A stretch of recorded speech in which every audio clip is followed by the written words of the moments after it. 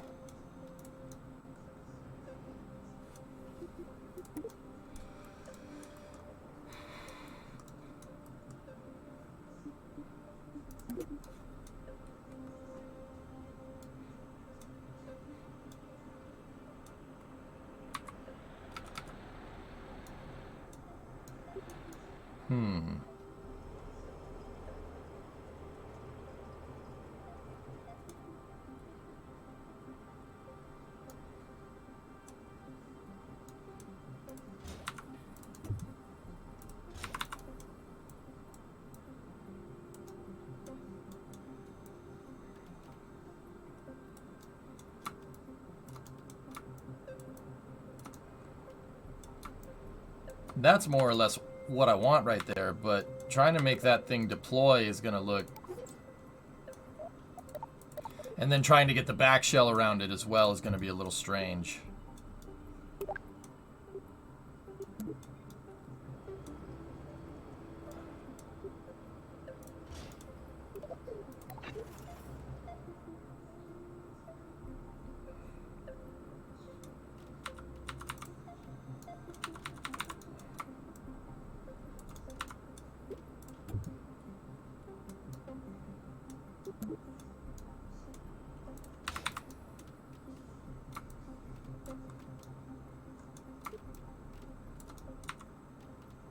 Yeah, same problem with the back shell.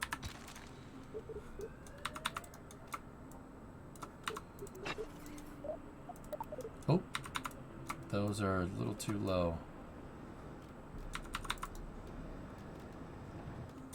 This community holds space for that community would be good escape from all the bullcrap on the world. Don't put the world on your shoulders, Erudite. That's your problem. But yeah, I understand, and I'm happy. I'm happy you're enjoying it.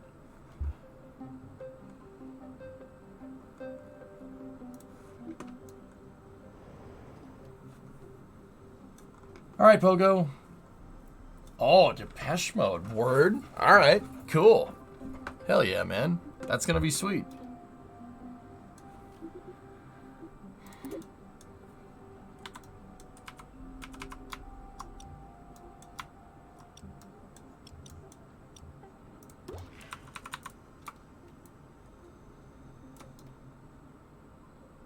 I think that'll do us just fine. Cool. All right, does this have everything that we need? We don't have an attitude control system. Poop. Okay. How am I going to do that? How am I going to do that? How am I going to do that? All right, hold on. Move this up. Move this up and out of the way for a second. I got an idea.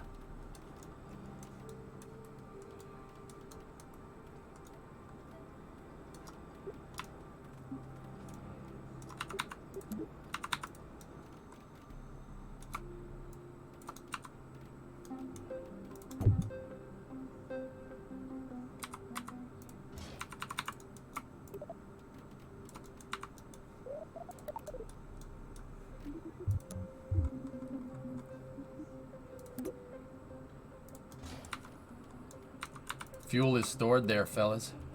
I don't know if you knew that.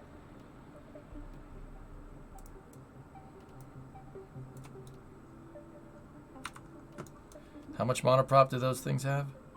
Ugh, not a lot.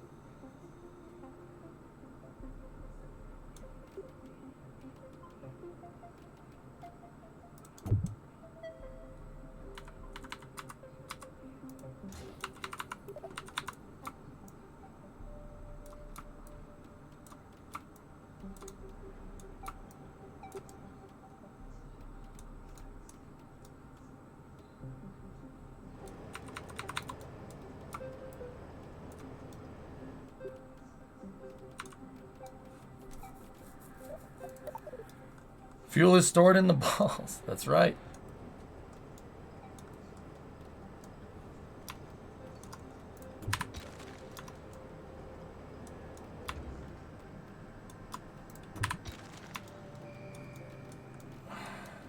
Okay.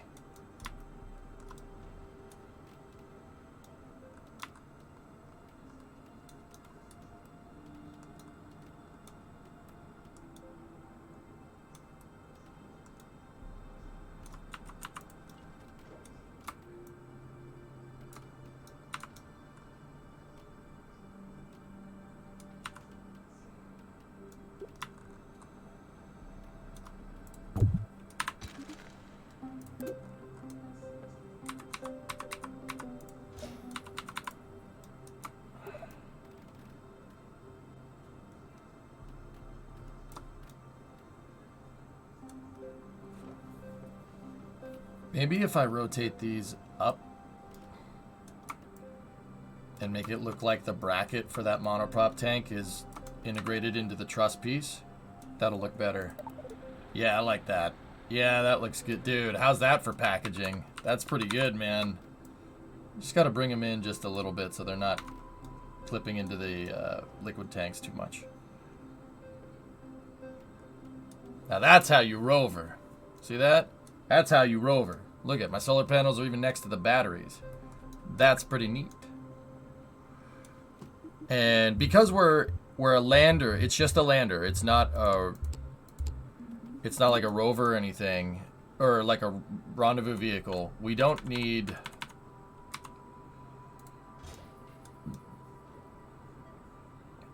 a lot of thrusters for attitude control.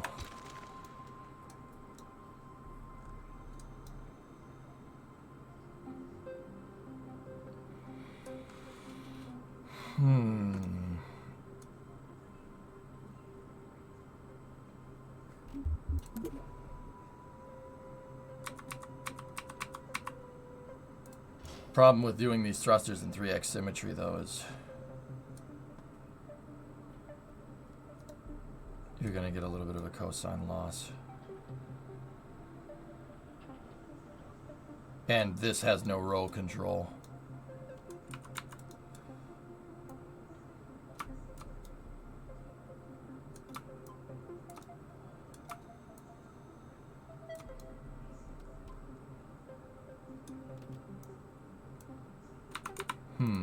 Let's try... Nah, save part count.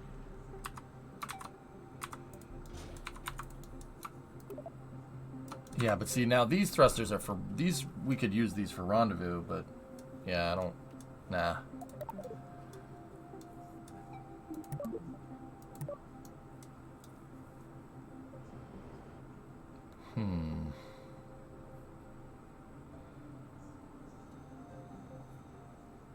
I'm just worried about if we do a hop, I'm not going to be able to control this thing. Which is why I want monoprop. 3 monoprop tanks feeding 4 thrusters, though. That... I mean, I don't see why that wouldn't work. Would that work in real life? Yeah, see, something like this, guys, in real spacecraft design, that would actually be kind of difficult to do. Not kind of difficult. Obviously, you could do it, right? What you'd have to do is have each tank feeding a central plenum, and then that goes out to all the thrusters. Now, it's not a big deal, right? But why would you need to do a central plenum? Well, there's 4 sets of thrusters and 3 sets of tanks. How do you meter your fuel evenly between all of them? Usually on designs in spacecraft, you have 1 tank feeding a bunch of thrusters. Why? Because that's lighter. The plumbing that it takes to get all those lines out there is not going to be nearly as much as like having a bunch of small tanks. Small tanks, despite being lighter in real life, are going to increase your mass because you need all that extra. You need all that extra stuff to make that all work. How I would set this system up in terms of pressurization is have check discs going into a centralized plenum, basically an accumulator, and then have that go out to all the thrusters.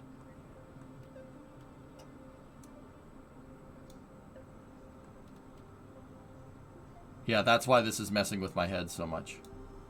Yeah, you gotta think about that in real life. That's why when I build this stuff, I make sure to strategically place my components. For instance, my batteries are near my solar panels. If the batteries weren't near the solar panels, you would need a longer wire to connect that all together, and then you need a longer wire to your computer. That's extra mass. That's a lot of extra stuff that you have to put into your spacecraft now. In real life, that doesn't make a difference in KSP. But when I build in KSP, I'm cognizant of this, and that's how I end up coming up with these lander designs, right?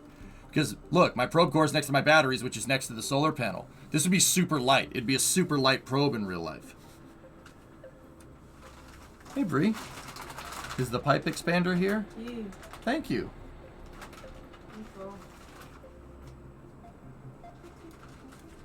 Stream says hi. Hi, Stream. Bree says hi, Stream. Sorry I'd come on, but I Yeah, you're not camera ready. It's I'm fine. not. It's all good. So, how do you... Alright, love you, baby. Did we? No, but you were going to. How do you expand a pipe with an expander? Patch is good, Jonan. Tube expander. Cats. This design doesn't, in my honest opinion, have to look good as long as it's functional.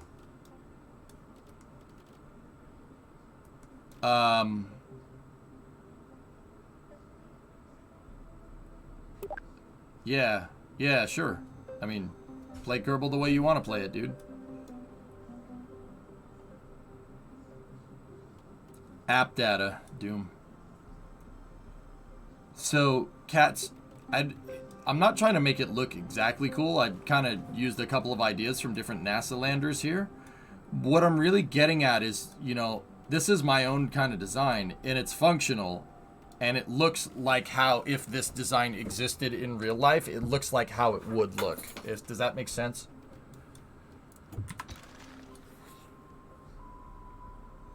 I was referring to the RCS thrusters. Yeah, no, I know.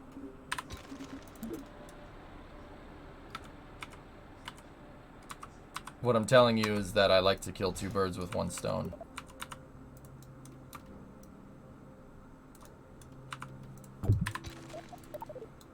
Does this need an RTG? No, no, no, Jack. We can use solar.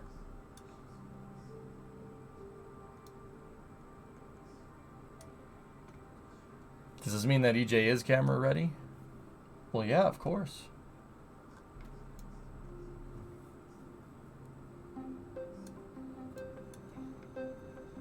You saying I'm not? What the hell are you trying to say, Jim? Choose your next words wisely.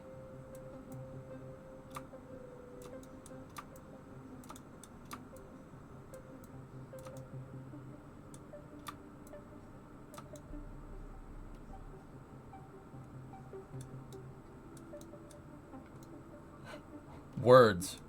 He chose right. Why would they remove the arrow UI? I don't know.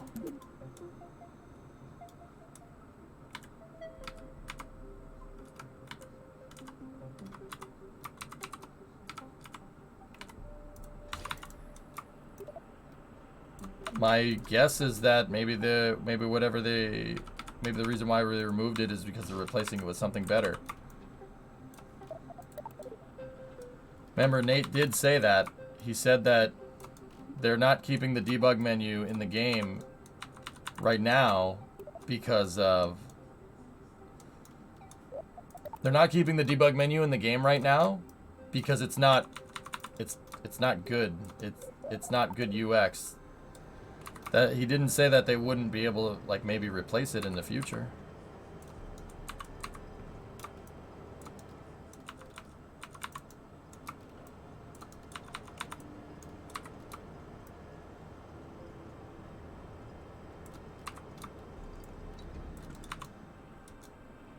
That should be good enough for attitude control, I think.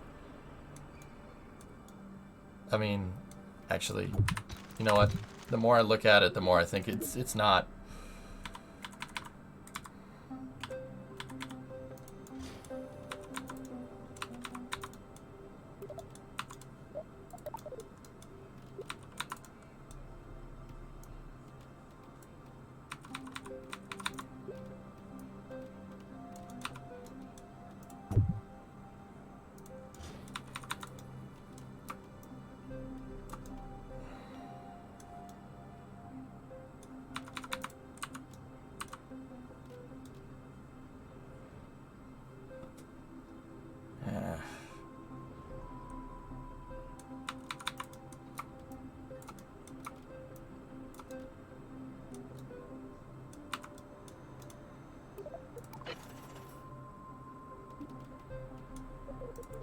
Good.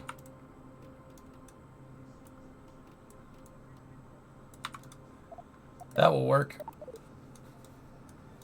Cool. It's just clipping into the solars just a little bit, but that's not too bad. We can move those down a little ways. Move them in one.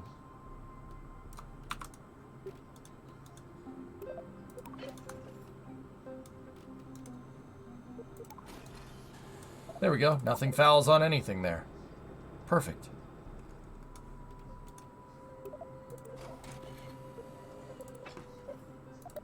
Cool. All right. Parachutes. How many parachutes do you think we're going to need for this thing? We could put chutes on the arrow shell. 10? 10?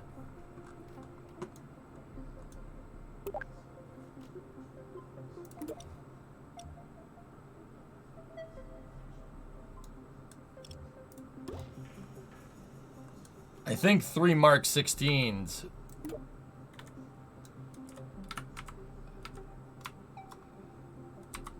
will do us right, man.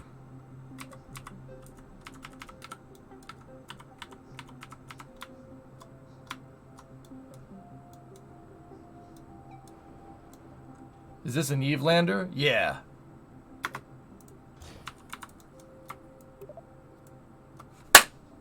Got him. Got him. Got him.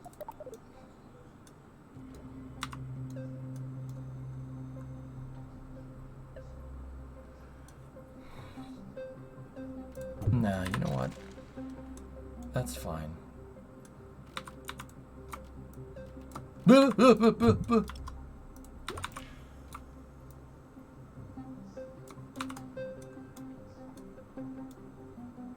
Put it on Saturn V and attach a Centaur and send it. I was thinking HLV Prime.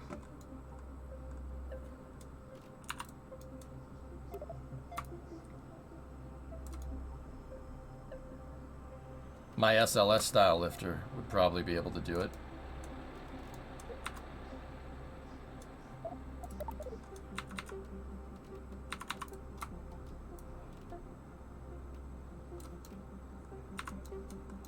Cool. HLV actually probably could send it with a nice transfer vehicle Nova Raptor, and actually we could probably send a couple of them. I was thinking for the mission here. Oh, I got a message. Might be important. I was thinking for the mission.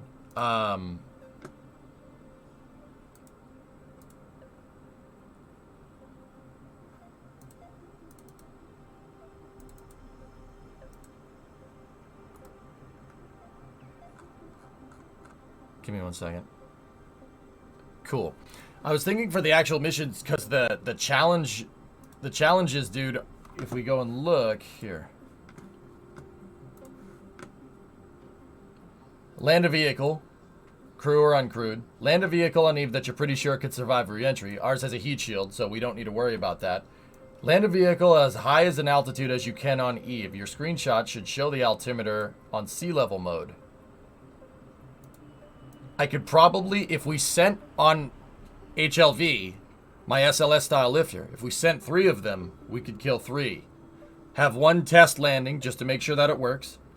Have the second one, I mean, all of them are going to complete the stretch goal, and we could have actually just 2. The second one, if we insert into a polar orbit with our kick stage, we could survey basically for a high peak using the radar altimeter on the probe.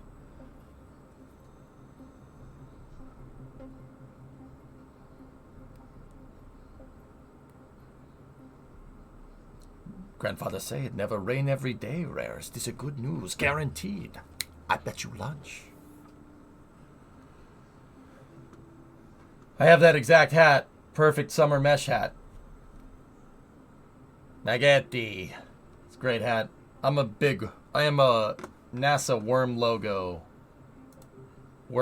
enjoyer. Here, let me show you.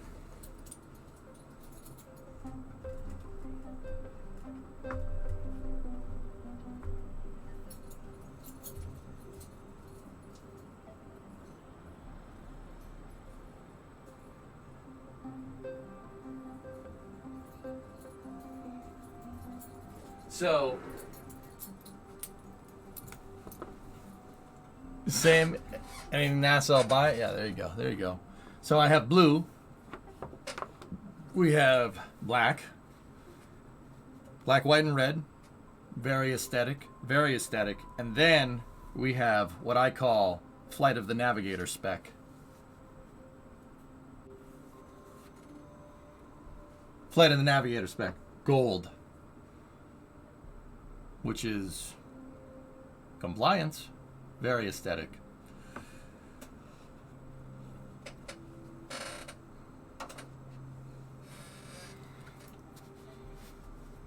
I do not leak, chat. You leak. Who redeemed the hat change? I did. I know from experience, Fran, if you know what I mean. No, you don't. I don't have that element. I don't know what you're talking about. So, yeah, actually, 2 landers and a kick stage would be good, because we could survey with 1. Or we don't even need 2 landers. Get the extra Delta V for the kick, right? And have 1 lander, survey first, land second. Hey, Nazaruk. How did that rotor design go? It doesn't work. I decided I'll just build an Eve lander and we'll see if we can axe 3 of the goals all at once. Woo! No, they didn't. No, they didn't.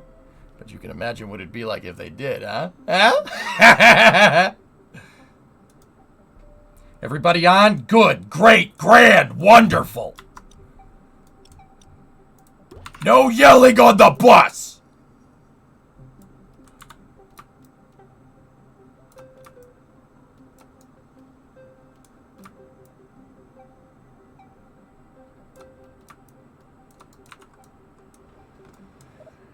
Yeah, me too, Mutter.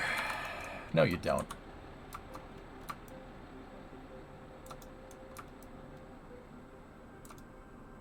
No, they didn't. No, they didn't. But you can imagine what it'd be like if they did, though. Huh? Who would steal 30 bag of lunches? Chat, we gonna go on a date. You, me, Jack, and Frank are gonna go around putting poop on people's doorsteps. And then we're gonna set it on fire. O'Doyle rules. Well, Doyle, I have a feeling your whole family's going down. But for now, I gotta study. He called it poop. Don't put it out with your boots, Ted. Don't tell me my business, devil woman. Call the fire department. This one's out of control.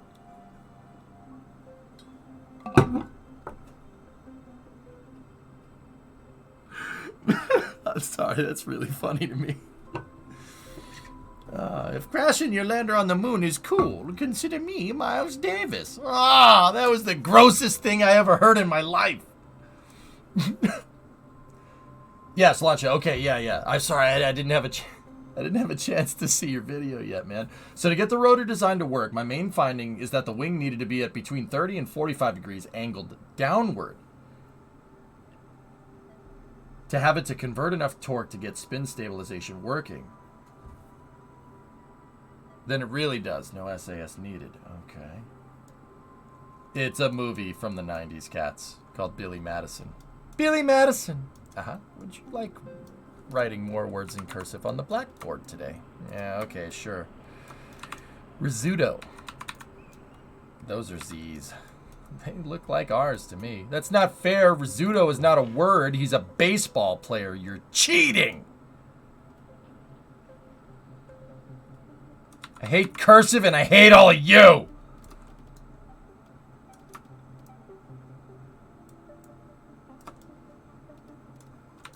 Alright. So now what we got to do is work on the back shell. What we can do, we have a decoupler that way, and we can put the drogues on the back shell decoupler, right? So now what I need is a fairing, right? And then all we got to do is just down a little bit.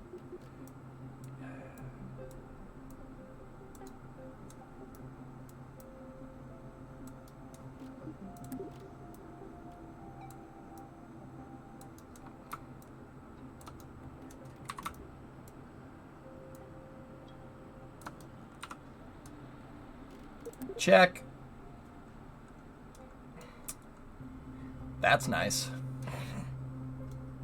I hope you're having a good day. Of course I am, Cag. Yeah, absolutely.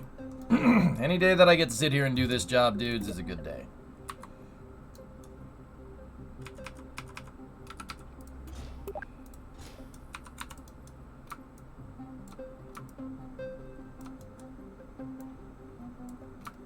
So that's clamping the fairing through the decoupler to here. So we got some clampage going on.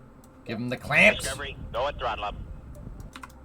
And then what we'll do is on the, actually on that same side, from the root part down to the heat shield, which we can attach to. Damn. You can't attach struts to a heat shield? For real, B? Oh, well, that sucks. Alright. Hey, Rarest, 64-month resub. Thank you.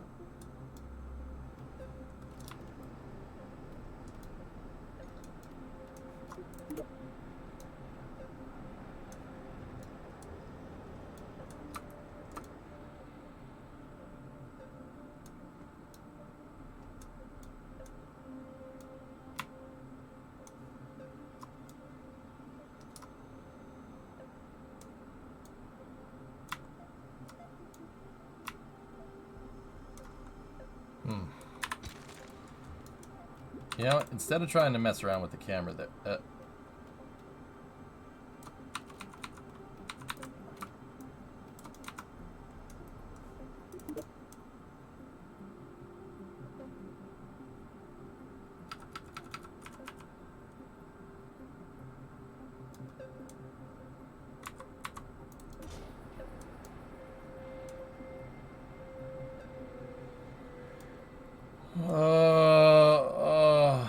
okay. Yeah, I guess, you know what? I've decided, based off of my findings, that this is good enough.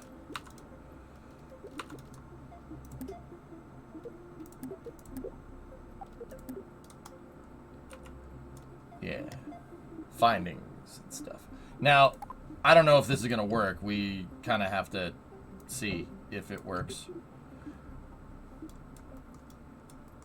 More grist for the grist mill. How's the wedding planning going? It's good. I'll be honest with you. Brimo is handling a lot of it because she's, what's the word? Awesome? Yeah. So, yeah. I'm just there to look pretty, I guess.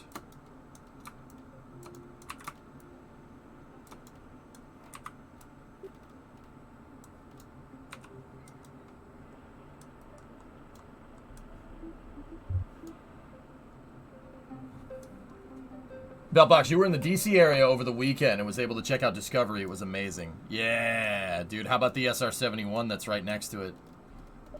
That's pretty coggers.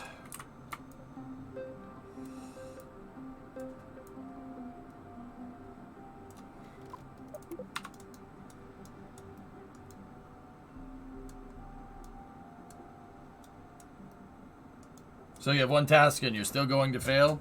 What? What am I ain't gonna fail nothing. What are you talking about?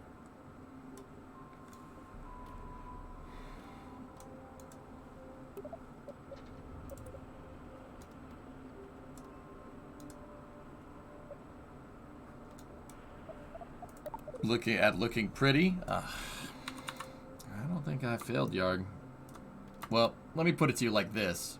If you don't think I'm pretty, I really don't care. As long as Brimo thinks I am, that's all I really care about. And ain't no arguing with that logic.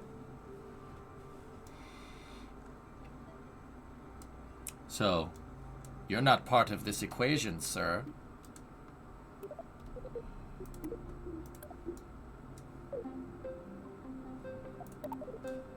Fair. What's going on, man? How are you?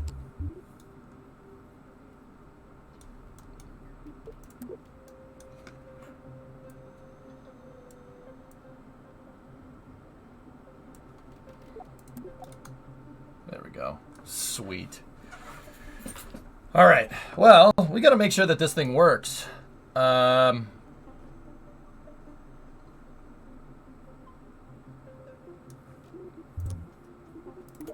Yeah, cats, sounds right to me.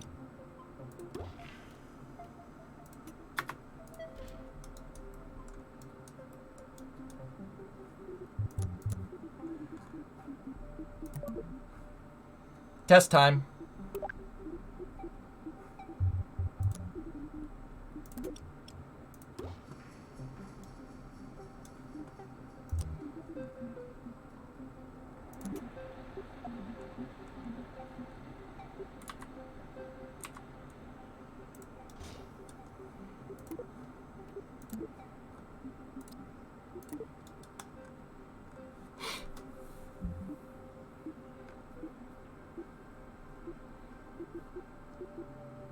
All right, so rocket launches, flame out, separation. That's heat shield deploy. That's not what we want. We need the drogues to basically push us in the right direction, to reorient to the right direction. Then jettison the heat shield. Then jettison the arrow shell, and then we could either A, do a fun propulsive landing or use the chutes. I'll key the chutes in first, and then the fairing stays up there.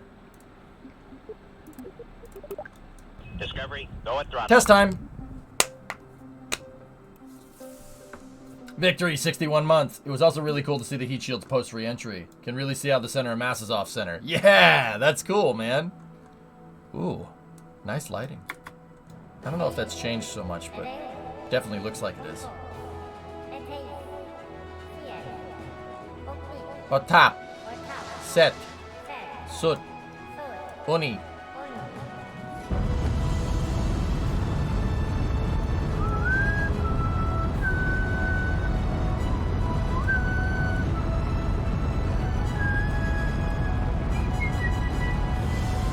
What's that, Creeper?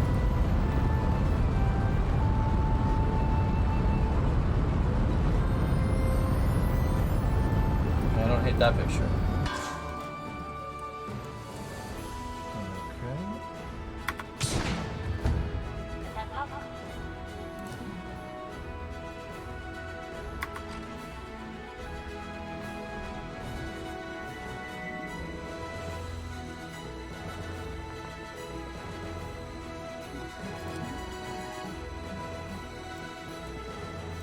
Okay, dump the heat shield.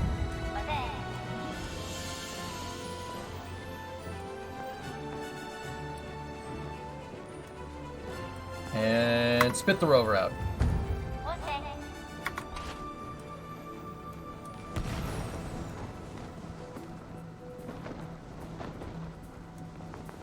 Landing legs deployed. Should probably put lights on this, huh?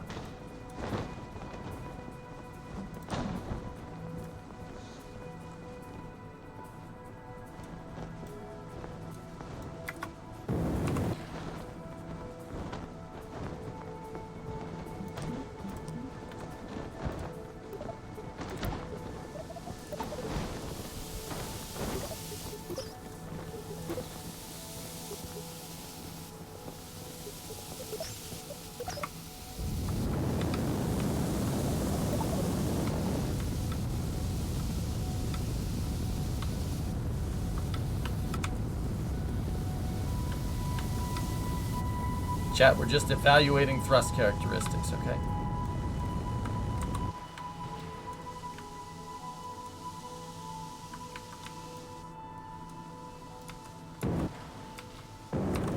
Ugh.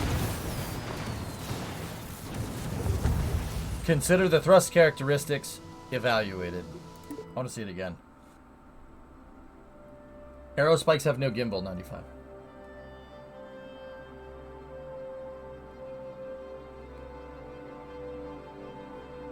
Put some torque wheels on it. We got monoprop systems.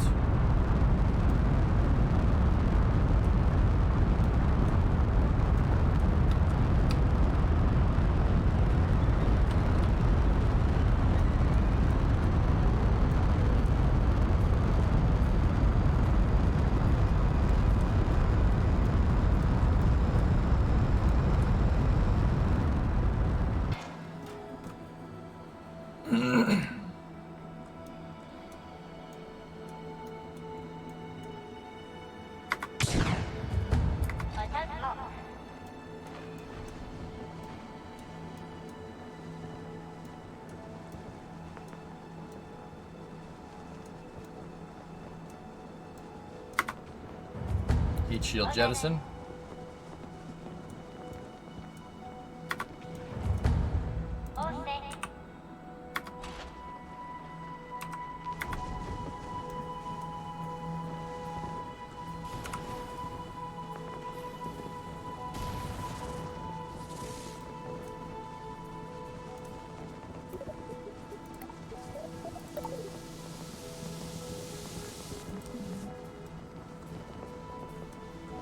No, Slancha.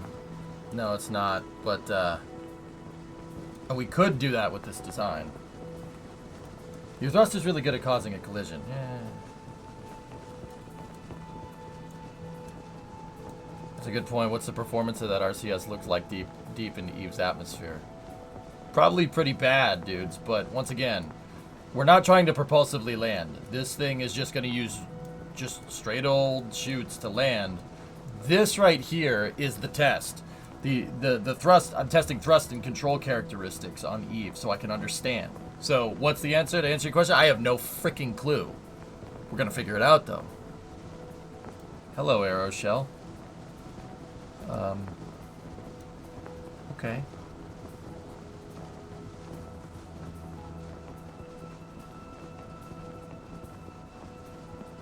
I might survive. Might.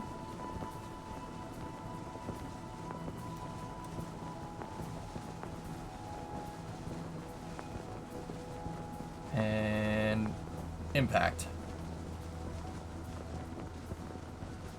Oh, dude. Cool.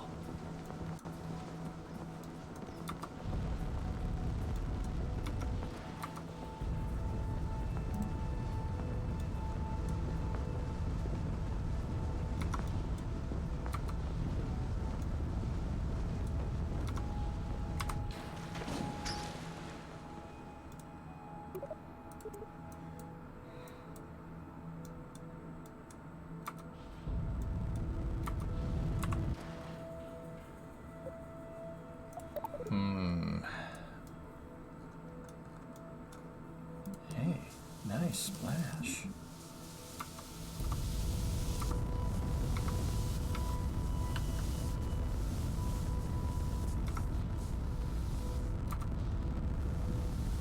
So this is what we'll do after we land. We can hop these suckers around. Did they add auto struts yet? Nah, maybe in 1.1, dude. See, this is the reason why I need the RCS there, because this whole thing is designed for after we land, dudes.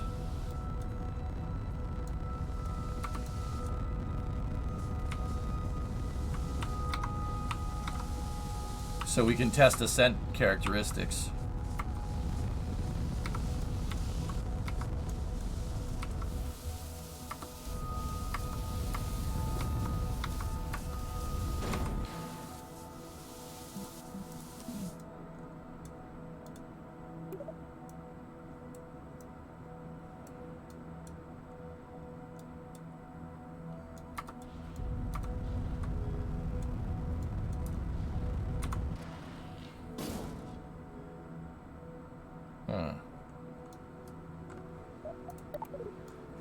What's the purpose of the lander? To test flight characteristics and landing on Eve. Yeah, we might need different landing legs, and this is why we tested it. Nice splash. Yeah, I think that would be prudent of us to have bigger leg. Bigger leg is better. We need 3 big legs.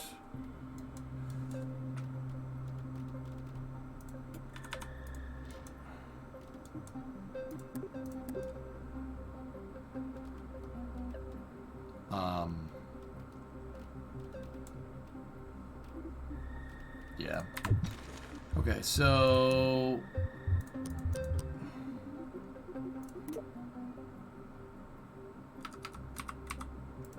other than that, everything else on this vehicle performed pretty dang well.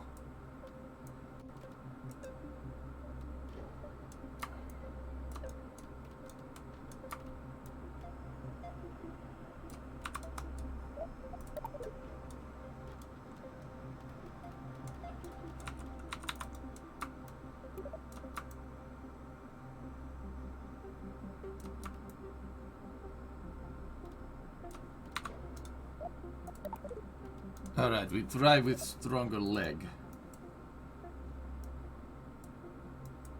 It's high damper and medium spring with this.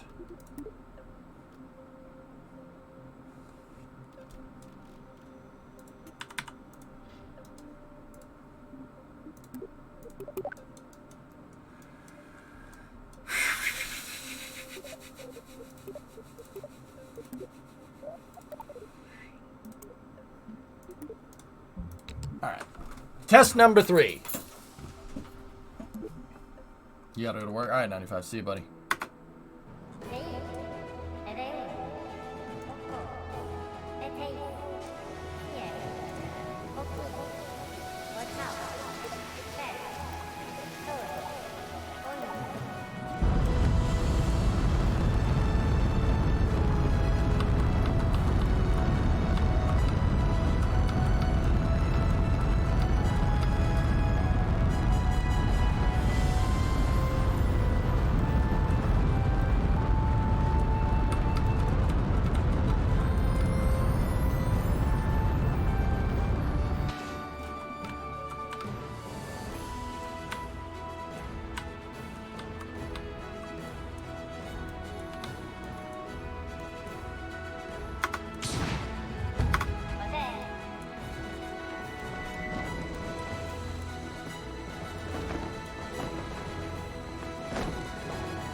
God, I love that.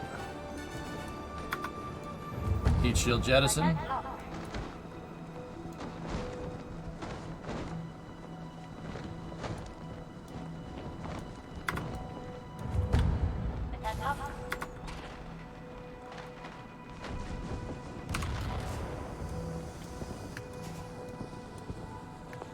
Yeah, the force from that decouple is too high.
Cool.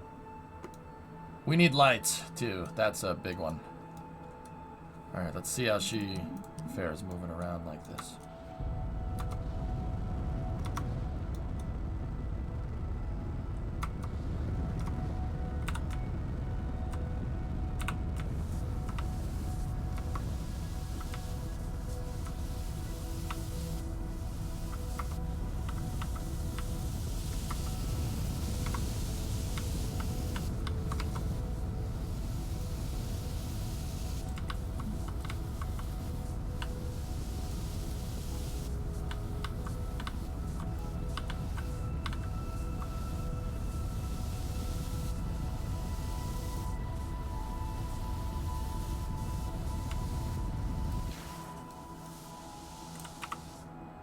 Man, this thing uses a lot of monoprop.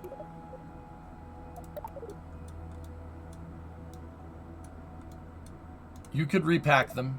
Yep. But let's...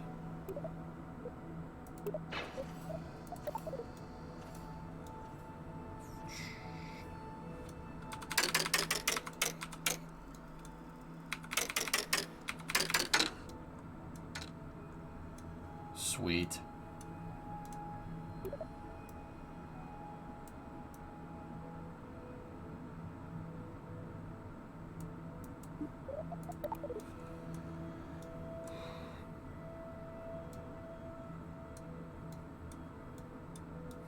Yeah, the aerospike plume, just on a side note, is really cool.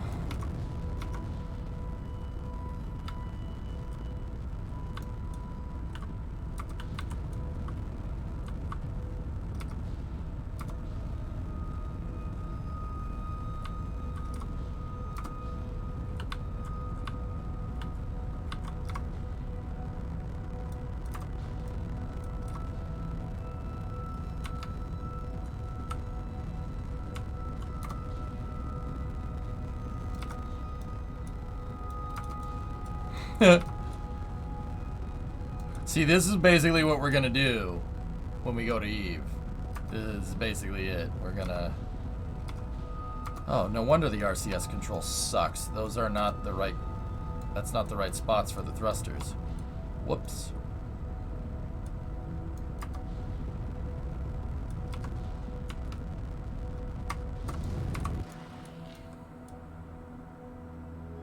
Good. Good. Yeah, that thruster needs to be over here, not right there. They're not clocked in the right position.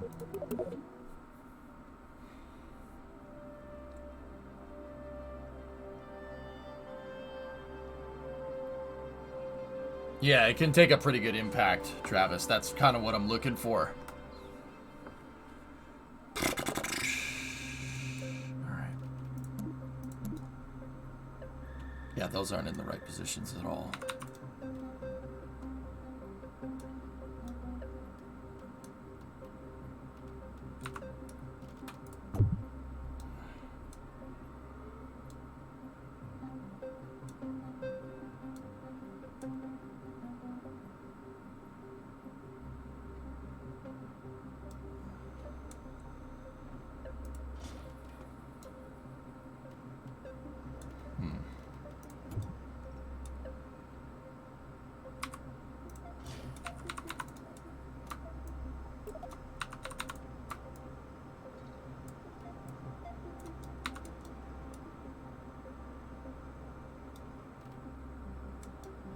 You know what? I'm just gonna do 2 thrusters. 2 thrusters at 3 and 6 should be fine. Let's try it again. And then it's making... Oh, there's other changes that I need to make. Lights. We need lights. Let's go in here.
Okay, so we have lights.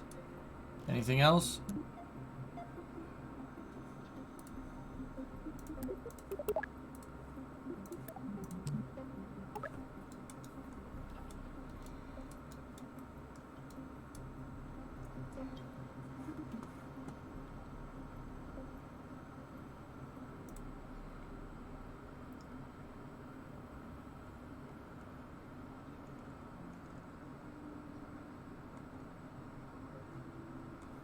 Yeah, they definitely made it a little bit different, T-Man, didn't they? More monopropellant? Camera action?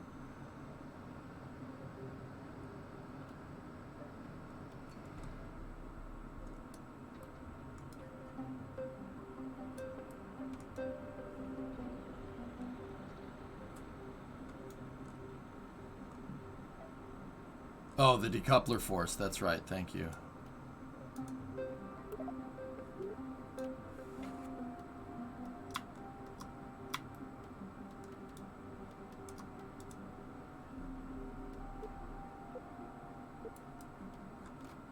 literally nothing. It's just going to drop us out.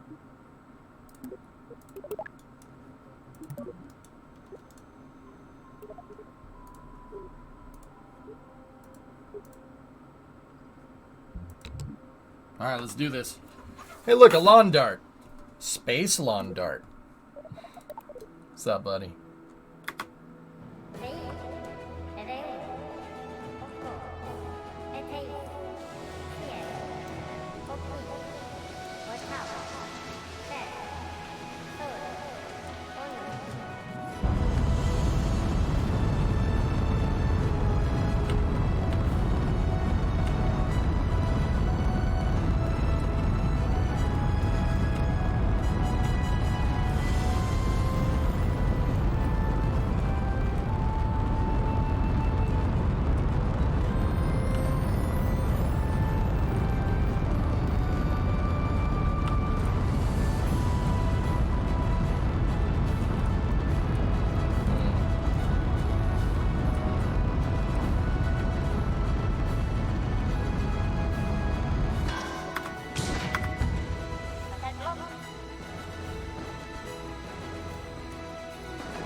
Mission failed. We'll get him next time. Is a space lawn dart a Spart? Yes.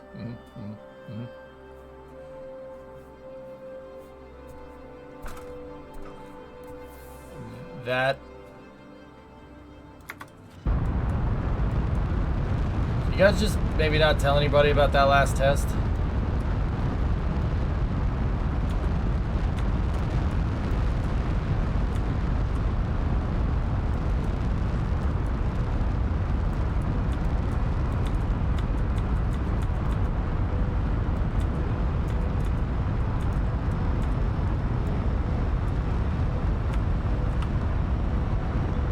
Not again.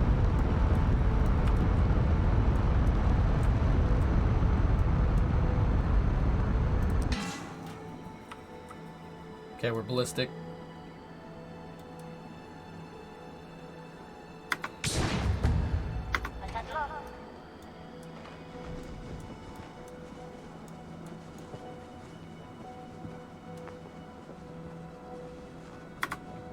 Heat shield.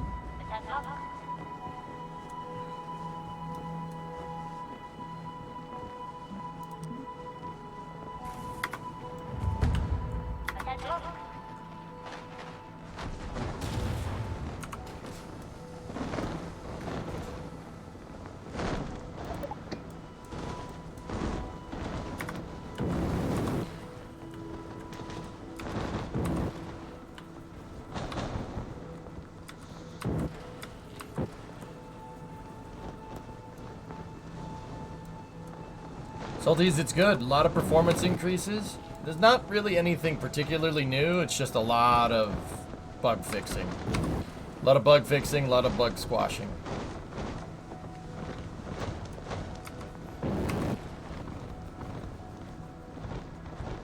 Yeah, kind of cooking.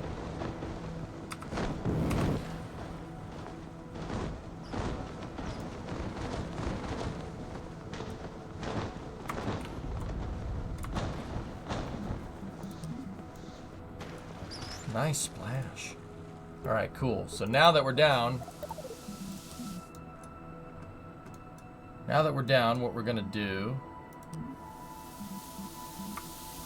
is test a little bit how she flies.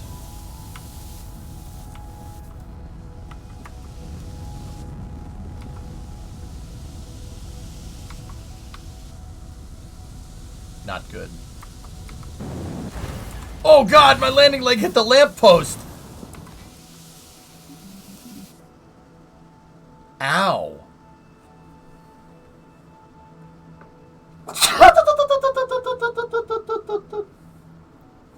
Dude, the lamppost is glidable? That actually was one of their fixes. Oops. I haven't checked out the parking garage. No. How performance fix? Fix performance good.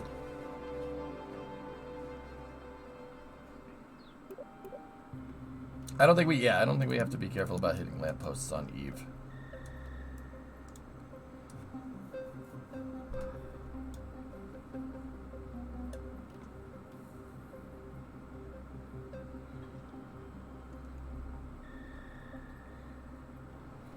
Yeah, it shouldn't have been standing there.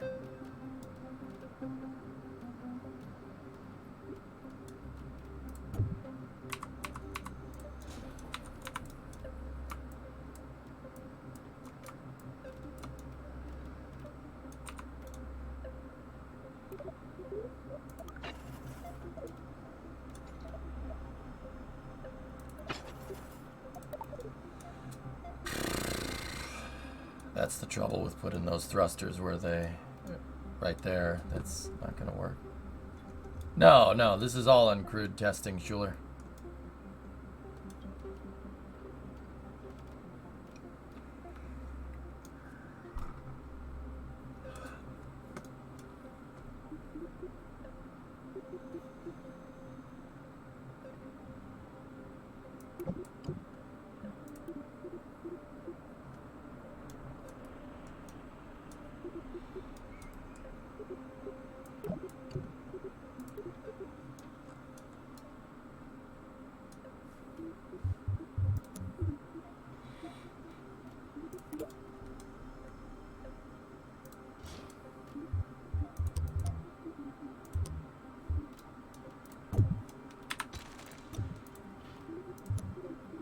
I'm gonna do something here real quick.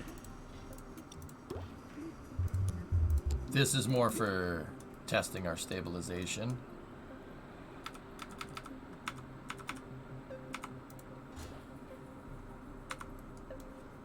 Cool.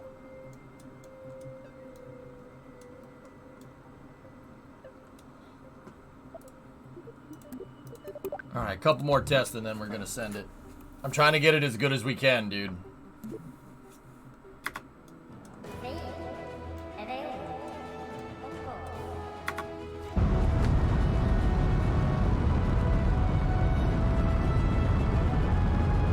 Change the default engine mode? No. Look out, a lamppost! No, it's the lamppost over there. We good. Also, the lights in KSC are 1,000 times better. I don't know if anybody noticed.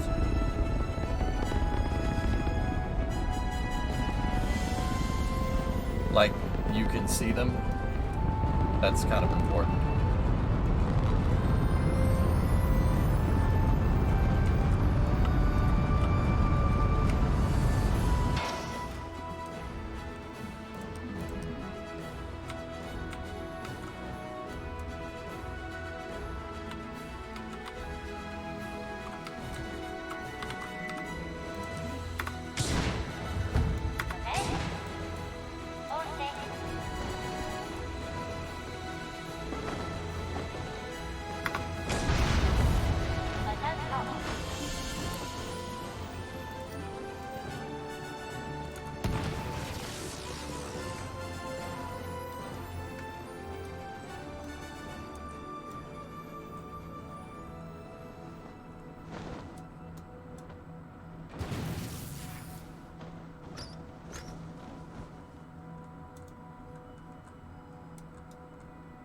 Wait a minute.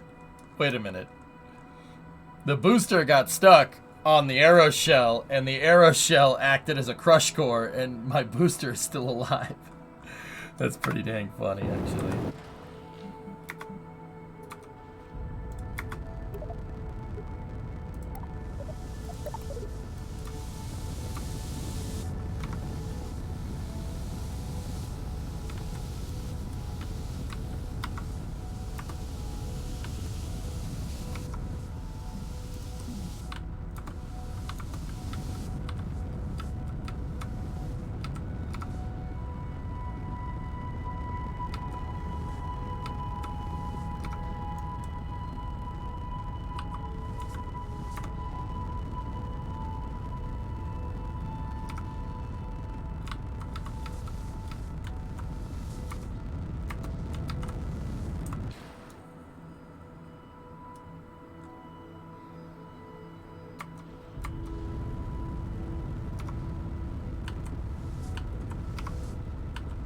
Okay, I'm just doing a couple of hop tests here.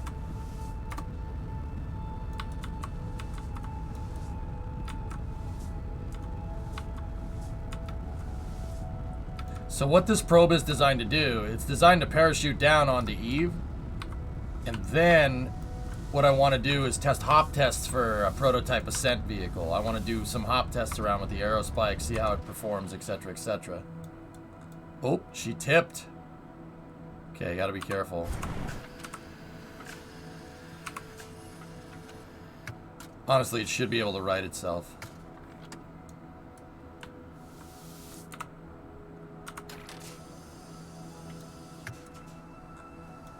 No, aerospikes are... JV, aerospikes are for everything. Aerospikes are pretty good at everything. That's true in real life as well.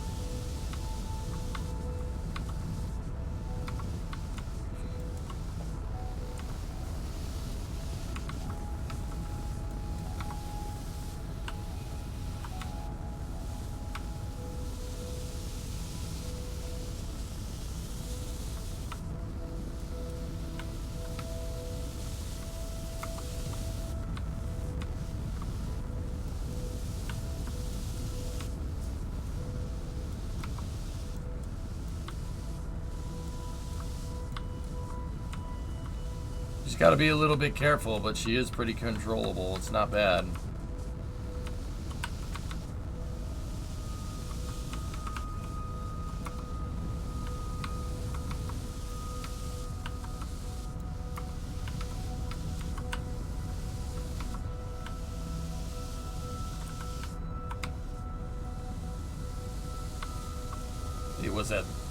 It was at this moment that he knew he screwed up.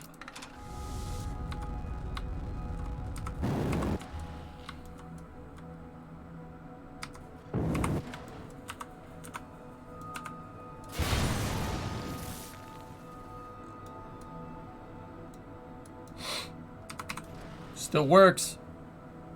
Well, worked. Okay, guys, I'm good. Let's design a service module for this thing.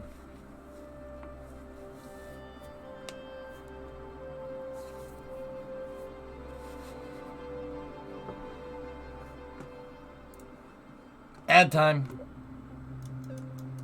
Cool, we don't need this no more.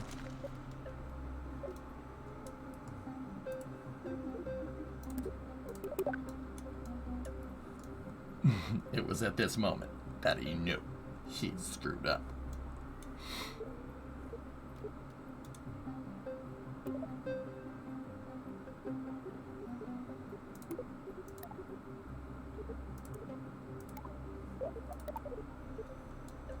I actually saved the pod, mostly. Okay, what is a service module going to look like?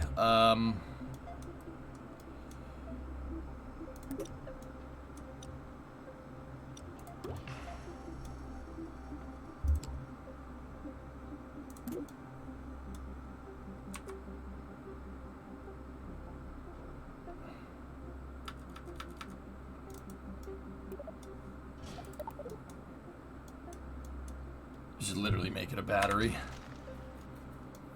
Are we excited for the launch? Yeah, absolutely.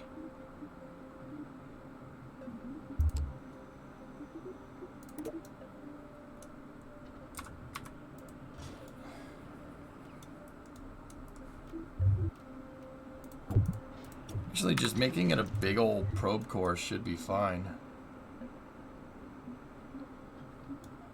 Nah, that's not nearly as... Nah, I don't want to do that. Actually, a fairing would be perfect. Fairing doesn't need to be enabled.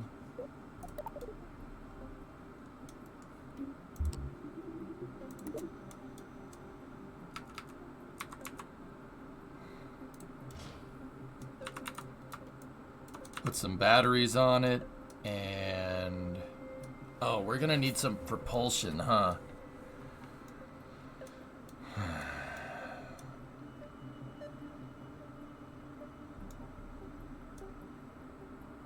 The juice mission is tomorrow, Bandit. Ariane 5.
I didn't click on that.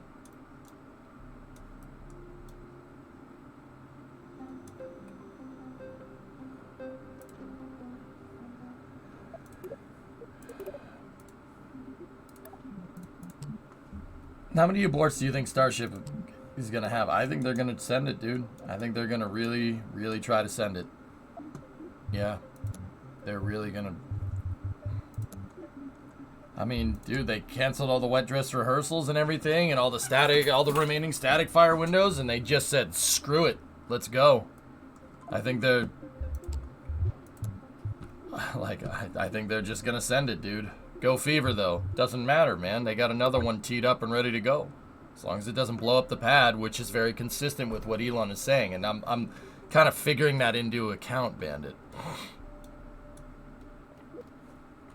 Like, I'm taking that into account with, like, how this is all kind of transpiring out. I think SpaceX just wants to send it. I think they want to get Starship testing done. How far does Starship get on its first flight? Hiccup, I think if all the hold down points separate correctly, it'll go. It'll go. I think it'll make it. I think it'll make it all the way into space. Seriously. SpaceX has, like, if it was anybody else, I'd be like, no, there's no way. It's going to scrub on the first try. But SpaceX has plenty of ascent experience with Falcon 9. They have plenty of experience air starting second stages. They literally air start a second stage every week with Falcon 9. Now, granted, Raptor is a little bit different than Falcon 9, but air starting is air starting. It's the same set of criteria. Like, they've done static fire tests. Every Raptor that's flown on that Starship has been tested at McGregor, including the Vectors. They've tested Starship integrated tests, so like Starship static firing on the stand with Ship 24. They've done hopping with SN15, right? And they've done wet dress rehearsals, tanking, fueling operations for Starship and Super Heavy, and a static fire for Super Heavy. All 33, or it wasn't 33 engines, but it was close. I honestly think it'll, yeah, if it makes it off the pad, I think it'll get into space. Either that or it's gonna blow up. I mean, That would really suck if it does, but...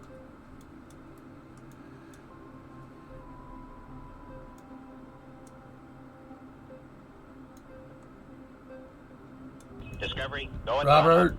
which day are they trying to launch? I'm gonna go ahead and guess that it's, I'm guessing, this is a huge guess, but 17th. Discovery, go at throttle up. Steak, thanks for the 2. I appreciate that, man.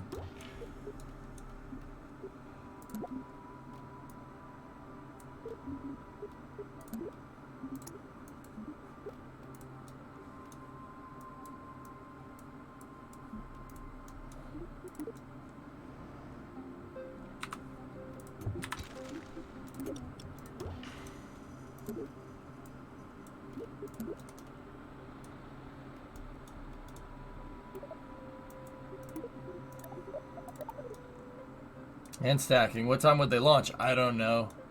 Mess. I have no idea. I don't know, man. I'm not Elon. Either way, it's gonna be pretty insane, isn't it? I can't believe we're actually here. This really snuck up on us, didn't it?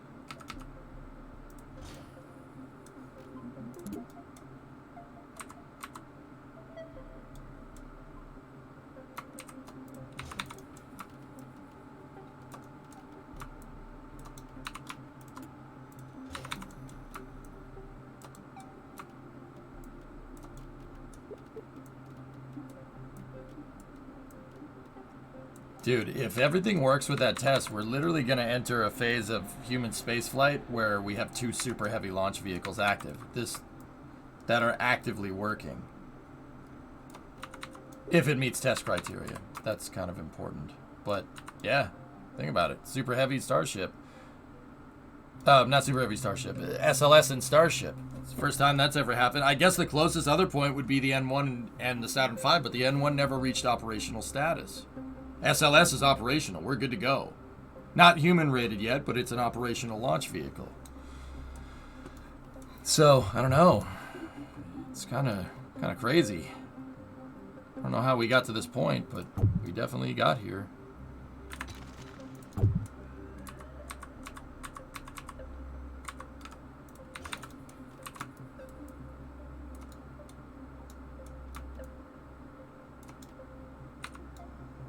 Let's say they have the perfect day. What do you see next? Ship 26 and Booster 8 on the pad as soon as possible if the test goes perfect. I made a homemade KFC bowl for dinner. Okay.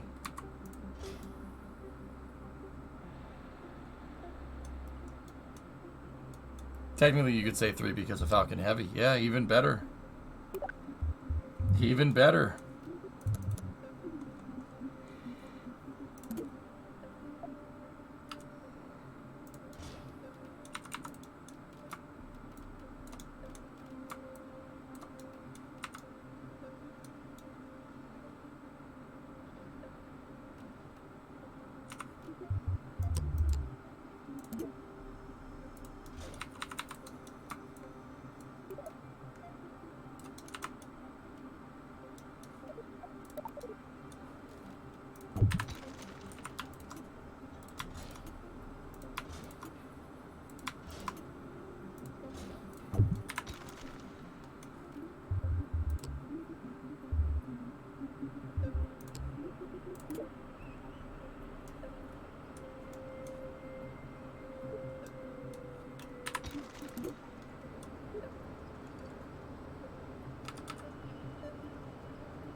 You forgot Triton Heavy.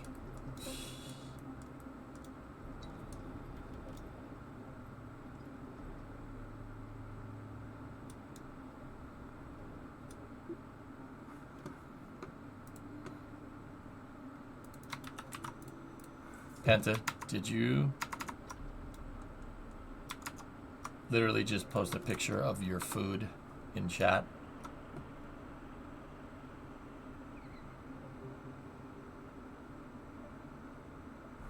Now don't get me wrong, it looks good, but also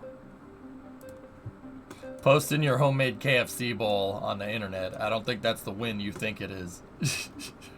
You want some? I mean, yeah, kind of, so maybe it is. I don't think that's the win you think it is, man.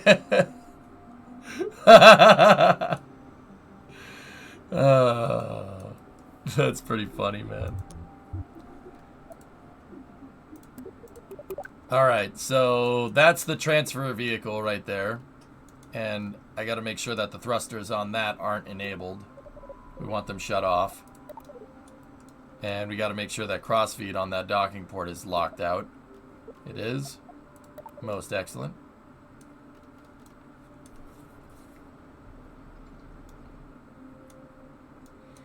Orbital refueling Triton second stage will make Triton unstoppable. Yeah, I just gotta figure out a way to do it.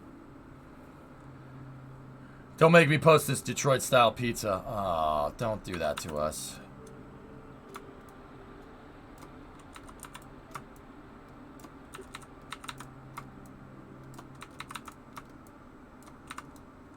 Alright, now we need a kick stage for this thing.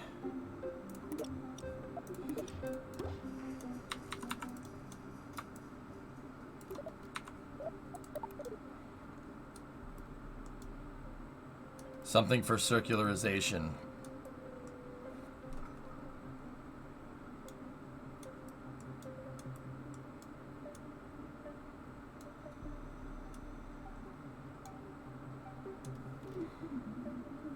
No, chat, focus on the task at hand, boys.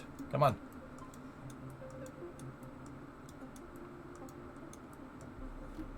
Actually, you know what? That doesn't need... This doesn't need to be like this. Hold on. Let's do that.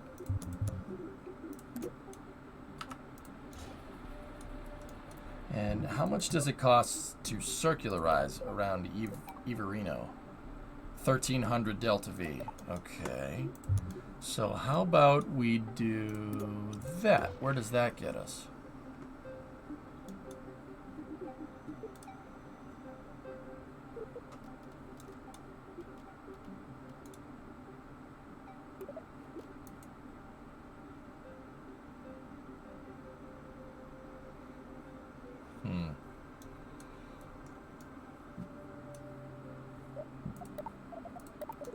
That's not a lot.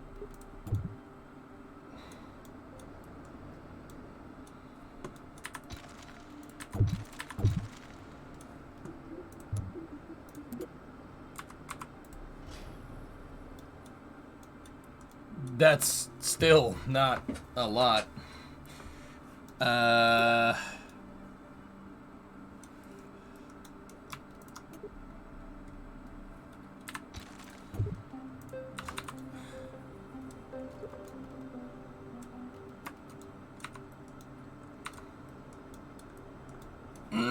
Aero capture?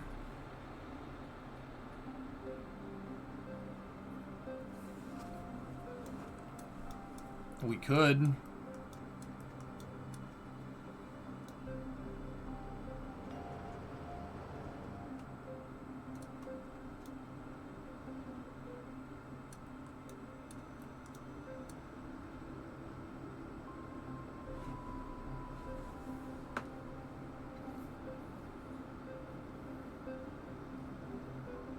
This is the test Eve lander.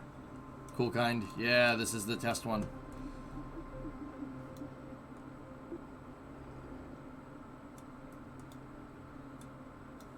Yeah, Josh, I need to circularize in polar orbit, dude, and I'm not sure I want to use captures to do that.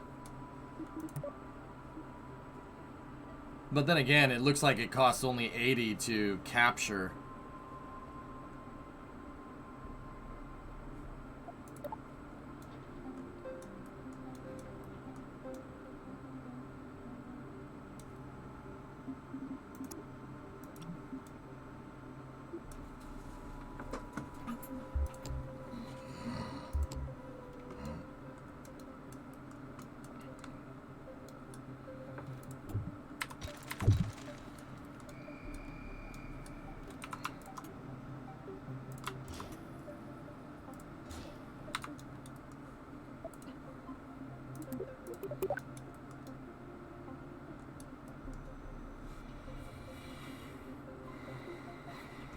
All right. Well, what happens if we did something like this? Hold on.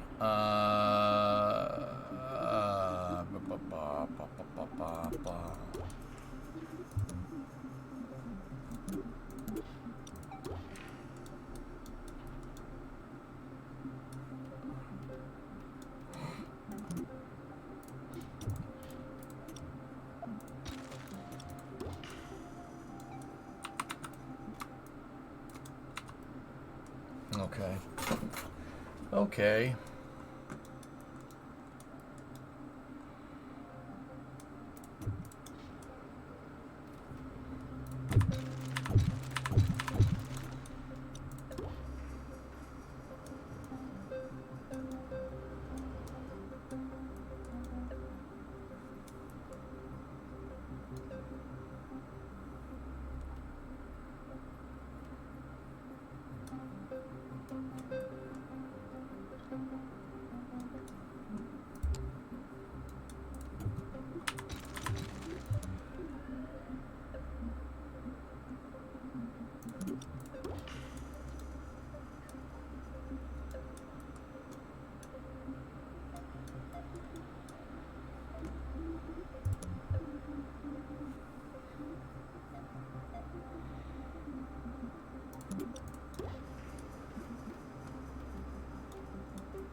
Why do we have Triton? Because I don't need to launch this thing on Triton.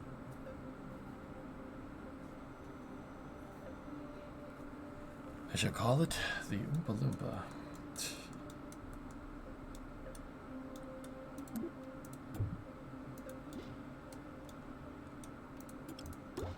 We can use...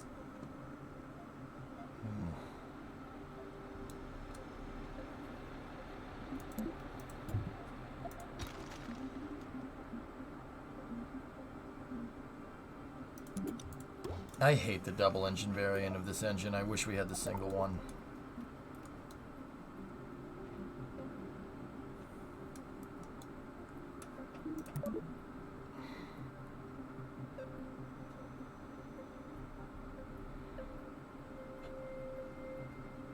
Alright, fine. You drive a hard bargain, Chad. I'll launch it on Triton. Screw it. You drive a hard bargain.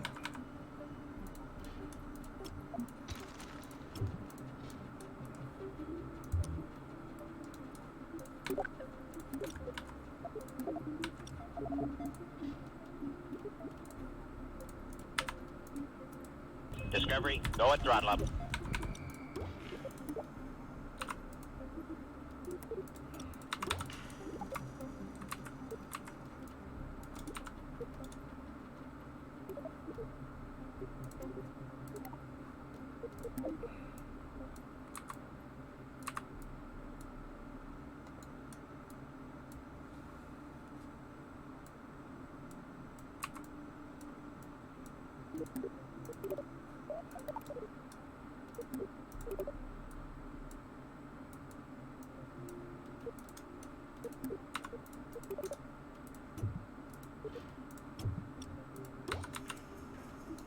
Schmoogle, 97 months. Thanks, man.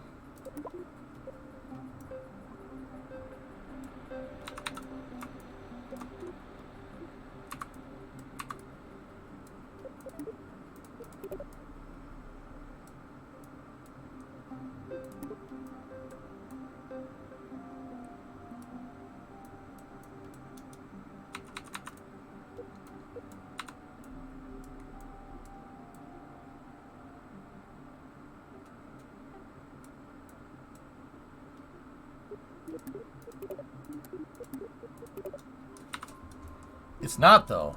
Alright, screw you. Whatever. Trying to make that thing look nice, but heck with that.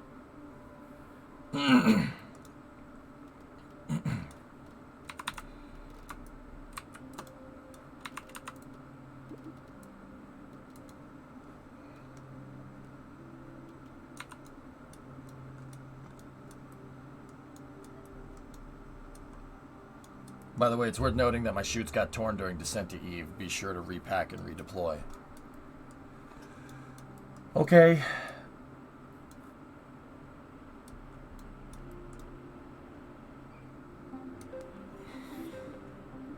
Okay.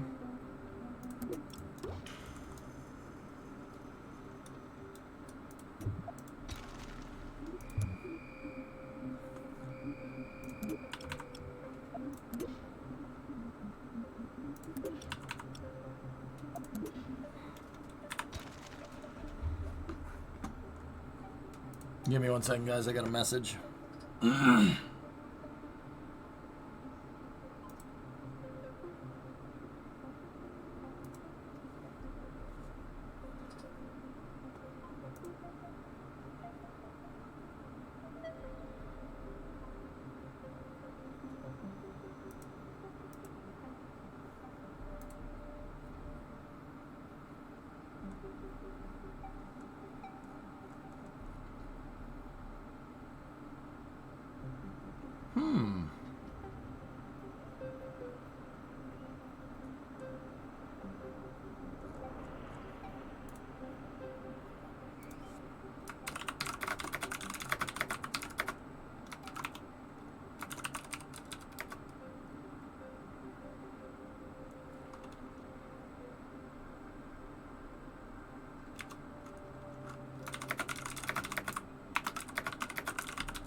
Hang on a second, guys.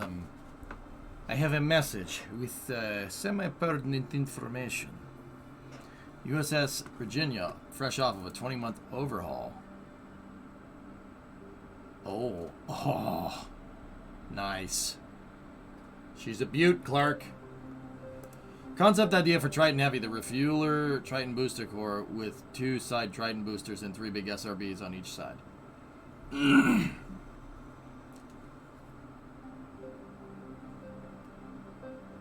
You guys just really want Triton Heavy. You guys are hitting that copium. You're just coping. You want me to just make Triton Heavy.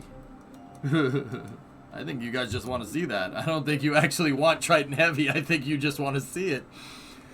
We agreed on 5 SRBs. Yeah, that's technically right. Triton with 4 SRBs is technically Triton Heavy. Actually, 6 or 5, right? What about the Virginia? John, feast your peepers on this. Oh, yeah. That is an absolute certifiable death machine right there. Look at that, dude. Look at that thing. She looks great. What a beast. Didn't show much in the way of the missile tubes, though. That's entirely on purpose.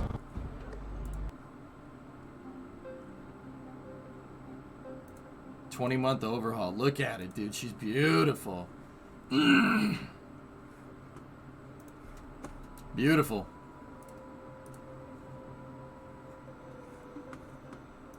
What's up, Kasari? How are you doing? Is Starship flying on Monday? It might be, dude.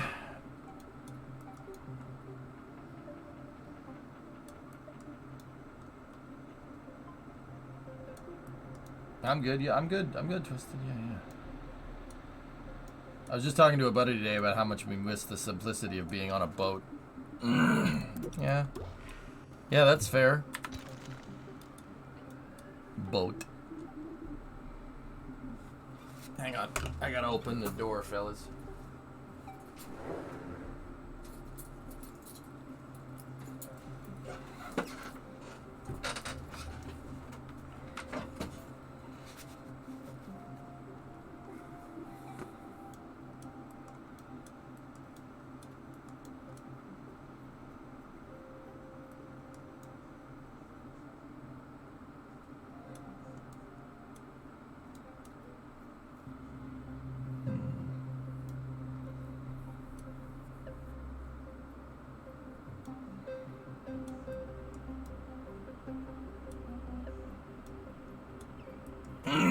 I think boating is the only major money... Come on, voice. Let's go. It's the only major money-sucking hobby I haven't gotten into. Bikes, cars, airplanes, RC airplanes, but no boats. Twisted... Yeah, I'm kind of with you on that one. Like, boats and stuff don't really do it for me. Like, they're cool. Don't get me wrong. But yeah, it doesn't scratch the itch that like an airplane or a car would with me, you know?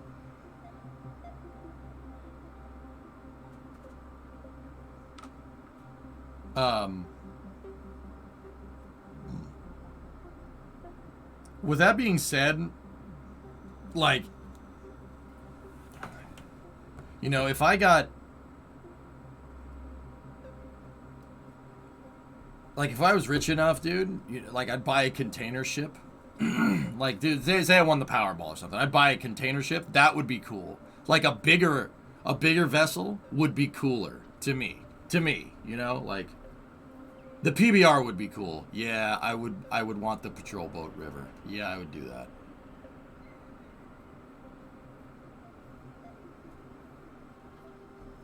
I'm fine with cars. Cars are good enough.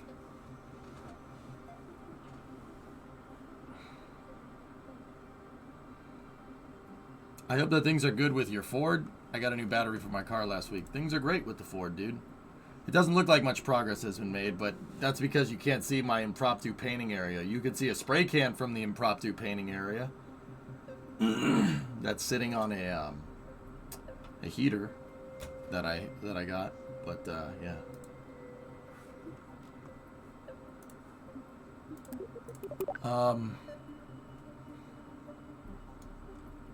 When burnout stream, when it's done, dude, I'll do one right in the garage. Actually, I don't know if I want to screw up my floor like that. We'll find something. We'll find something, you see. Anyway.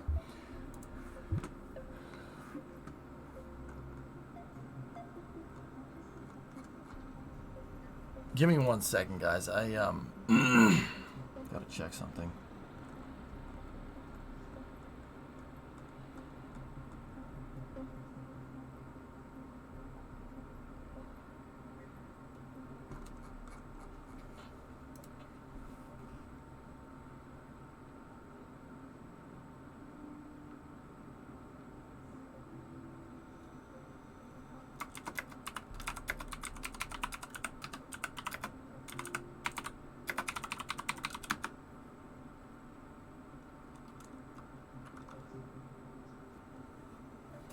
Give me 1 second, dudes. I gotta check something.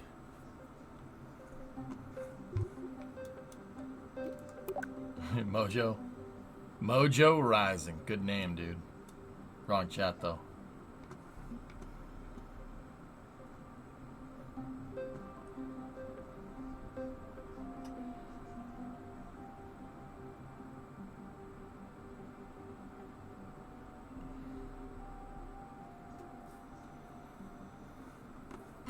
Sorry, guys. I freaking got a message here midstream that required immediate attention.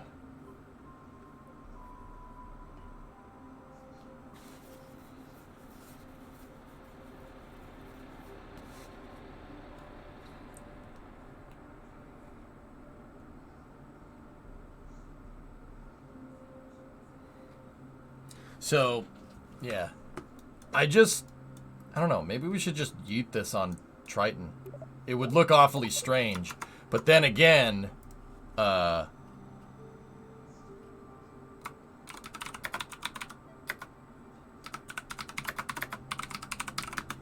then again, dudes, look at the Perseverance rover inside of Atlas. It's that tiny little thing all the way up at the top. That's to scale what it looks like. This is from ULA here. Look at the little tiny. It looks strange on that entirety of Atlas 5.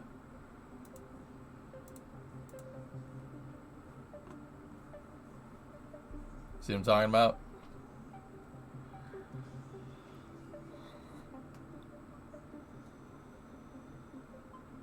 So, maybe just throwing this on Triton and using Triton's second stage to go wherever is not the worst idea. I could just go back to the solar panels design that I had on here, which is more like the real one. And then we could just do a payload adapter.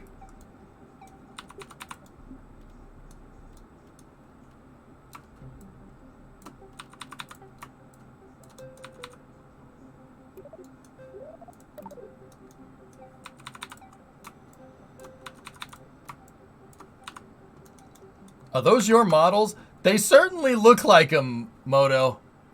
It looks like it. It definitely looks like it. Now, actually, you know what? Hang on. Where's that render? Do we ever see a render at the bottom of Atlas? That dude, it looks like it. Those look like the ULA pack models. I swear, it really does look like it.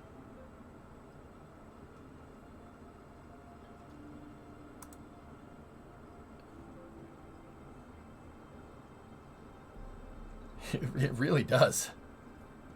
Did they pay for them? No. Wait a minute.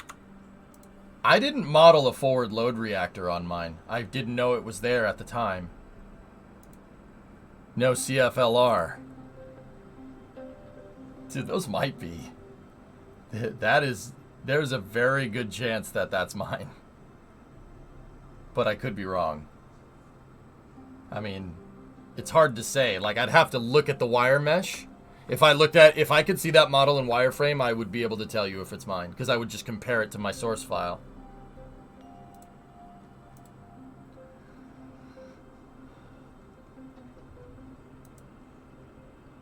No, that's not mine. That's not my model. Well, I don't know. Maybe. It might be. Okay, we got a nice zoom in.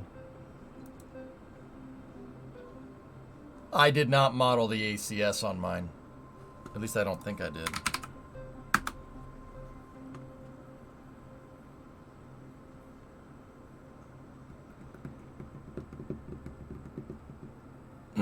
So theirs has... No, that's not mine. I didn't model that. It's close, but I didn't. Here. Let me show you.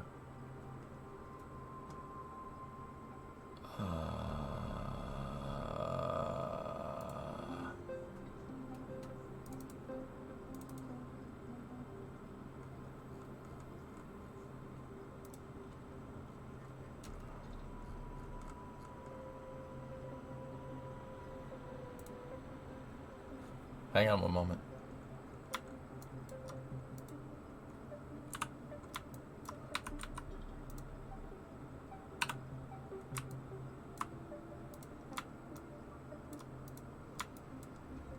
I did model the ACS on...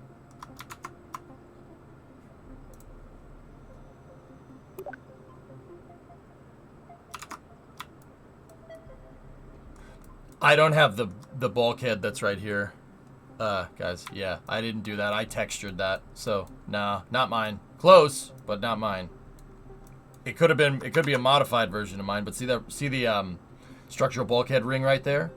That raceway does look like mine, though. Actually, that looks exactly like mine. But then again, even down to the funky shading normals.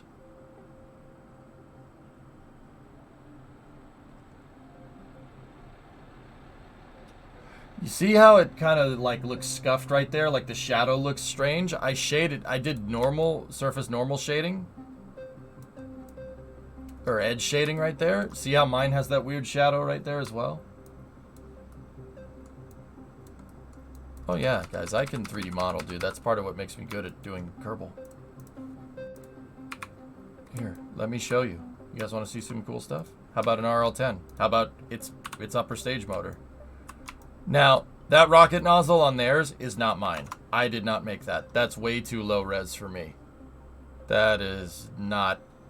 And mine has the RL10C11 nozzle extension on it with the bulkhead.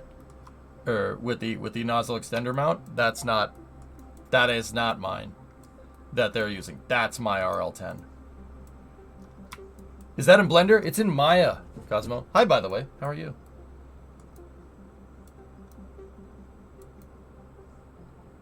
RL10 is actually absurdly simple. Doing good, man. Just chilling. Right on. So there's that. I have an RL10B2, which is the extendo nozzle. So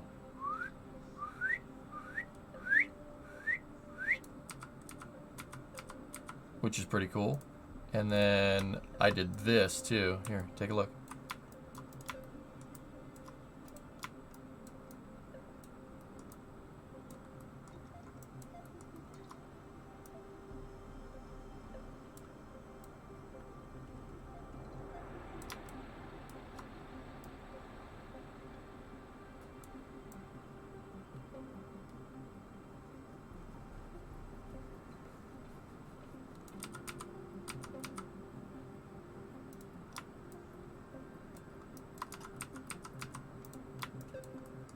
And that's the clatter box, by the way.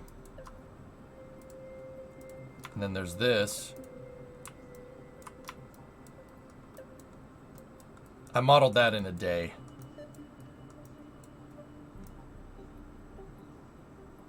I worked so damn hard on that thing.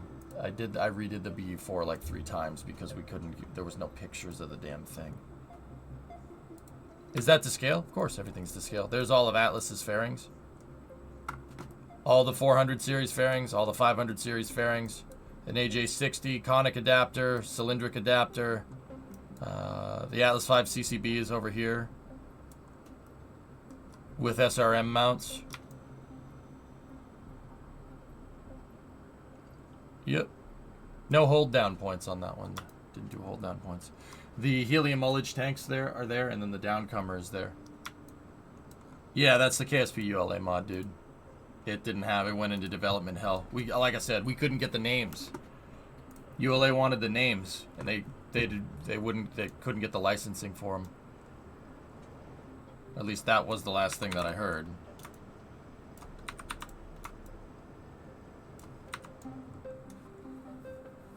I have a degree in it, Cosmo. I have a 3D modeling degree, dude. That's why.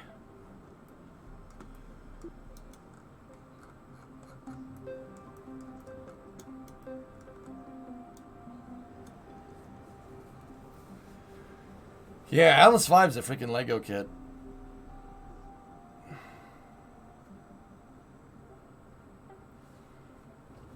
Hang on one second. I got a message back.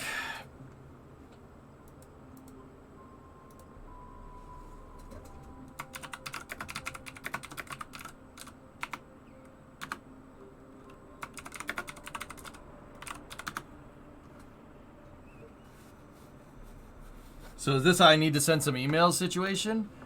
No. This one is more, I'm planning my evening schedule.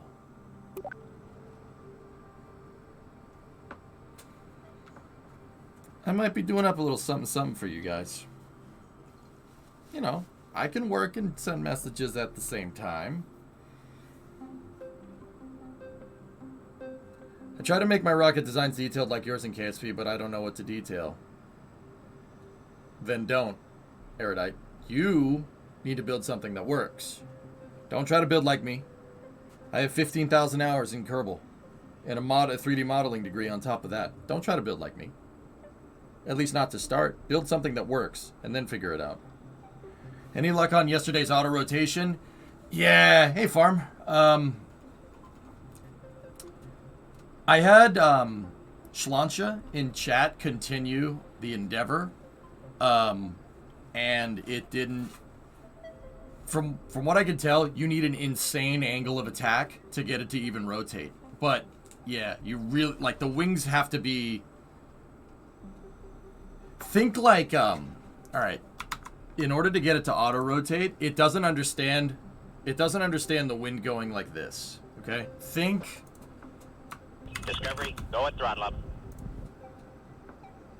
So think like, basically, okay, picture a bomb in your head, right?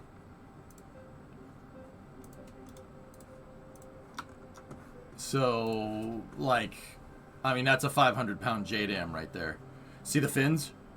Picture these fins turned probably 10 degrees, so this thing would spin.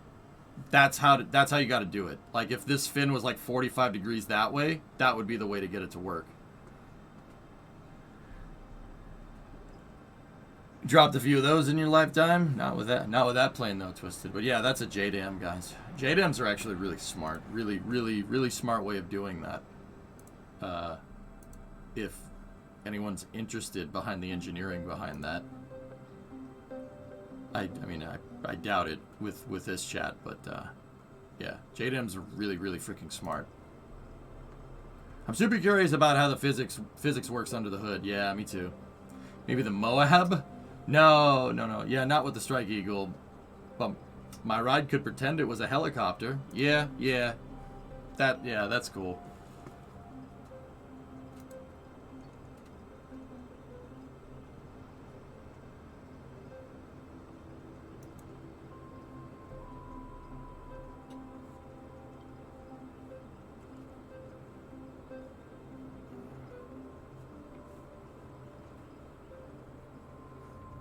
Anyway, yeah, guys, I'm just planning the evening here.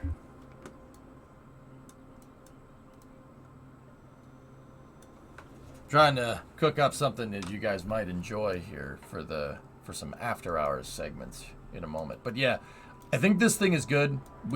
Let's integrate it in the meantime and throw it on to Triton.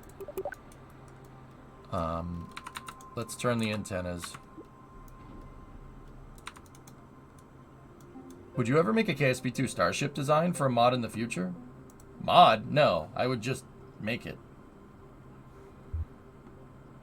JDAMs can be dropped from the Strike Eagle, but the 15 in that pic was not a Strike Eagle. That was an AD model. I didn't quite see which one. Oh, yeah.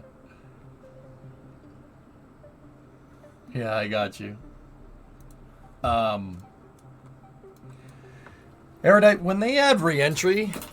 Guys, honestly, yeah, when they add re-entry into this game,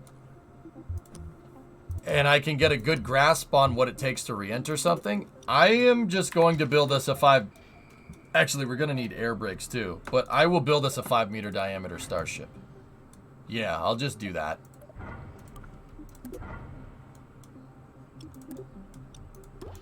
Yeah, it would end up looking kind of something like this.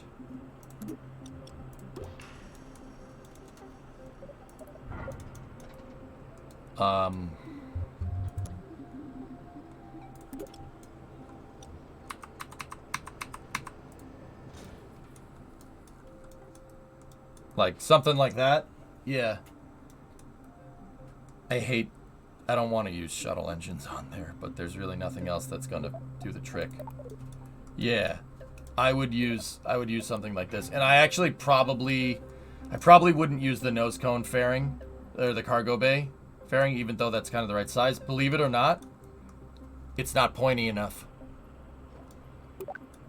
Yeah, I just made that joke. It's not pointy enough. ETA for the Eve launch.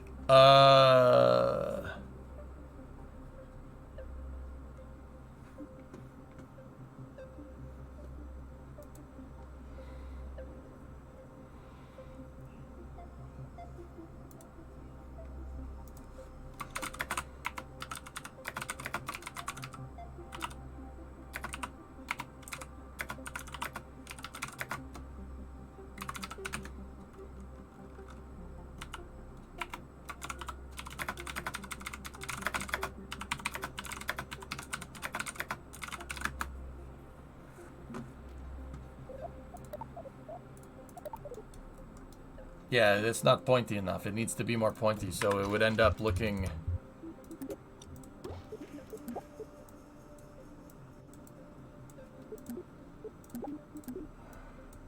Actually, that's not right either. Let me go into ortho view, show you guys what I'm talking about.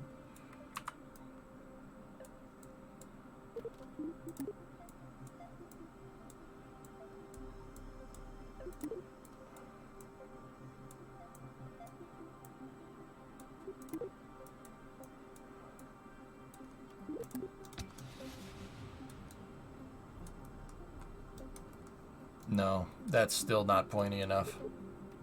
We need to stretch that shape. That shape needs to go up here somewhere. But yeah, you get the idea. That's what I want to do.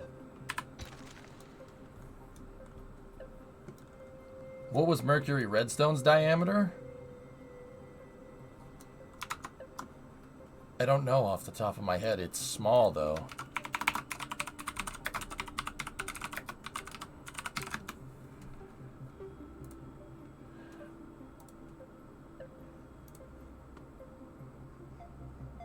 I mean, that is not a big capsule at all. It's very, very tiny.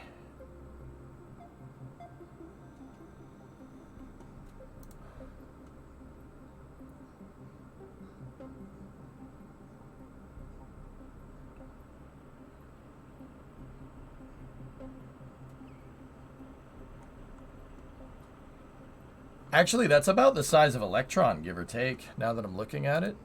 That's little Joe 1.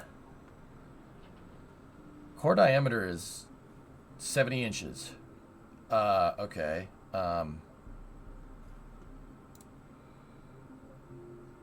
70 inches.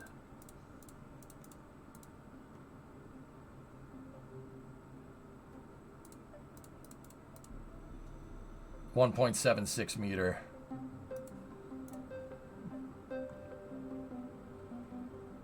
Interesting.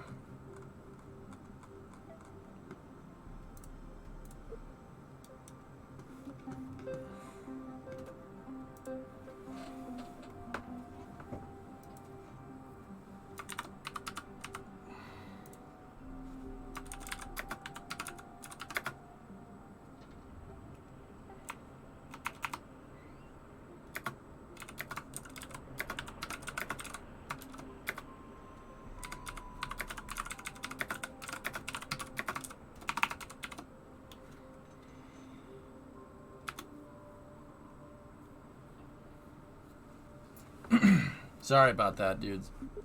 Rip Lil Joes. Lil Joes are pretty cool rockets, man.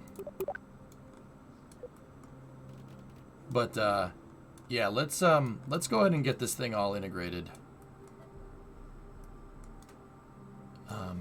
Actually, how the heck are we gonna do this? Hey Six, what's going on? How's the new patch? Good. Performance is a lot better. Let me load up Triton. Just got your Starship Super Heavy pretty stable. Right on, man.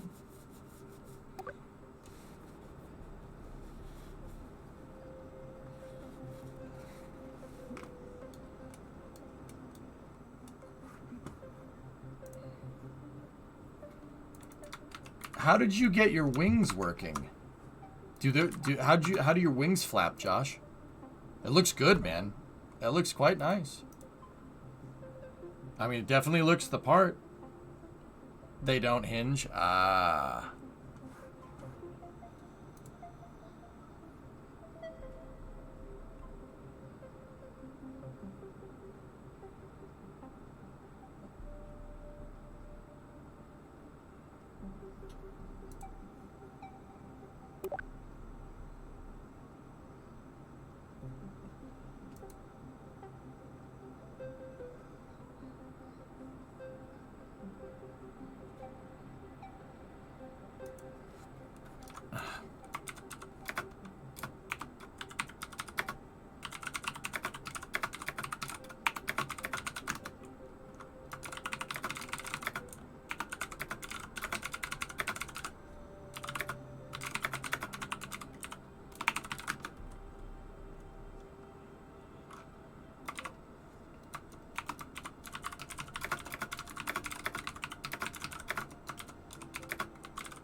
Oh boy.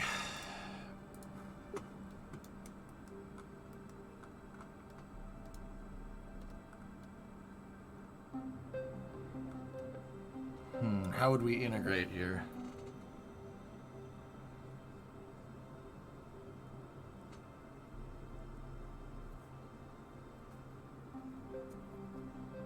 Electron is 1.2. Electron's skinnier than Redstone. Interesting. Yeah, 6. They 200 patch notes. Yeah, 200, man.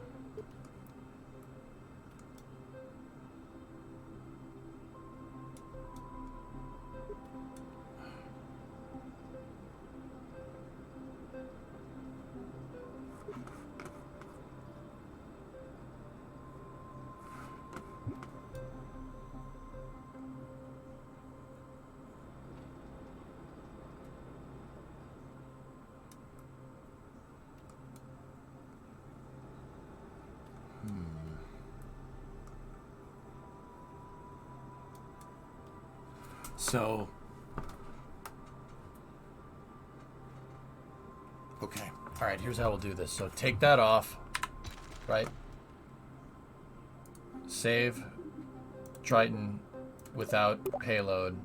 Hit the load menu. Load up small, leave lander, merge. Oh, hello.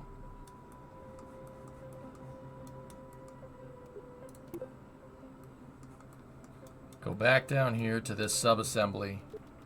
Actually, make that main, right? Then reroute to the fairing. Ah. Poo-poo. Wrong button.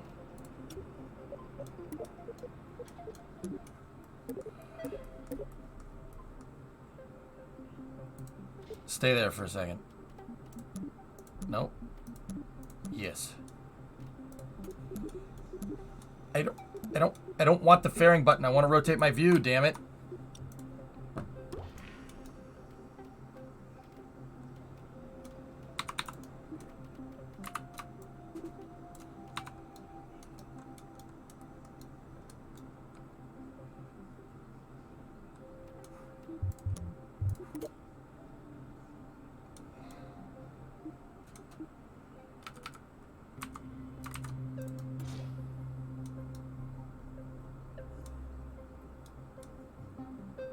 There's our payload attachment fitting. And yeah, that should be good.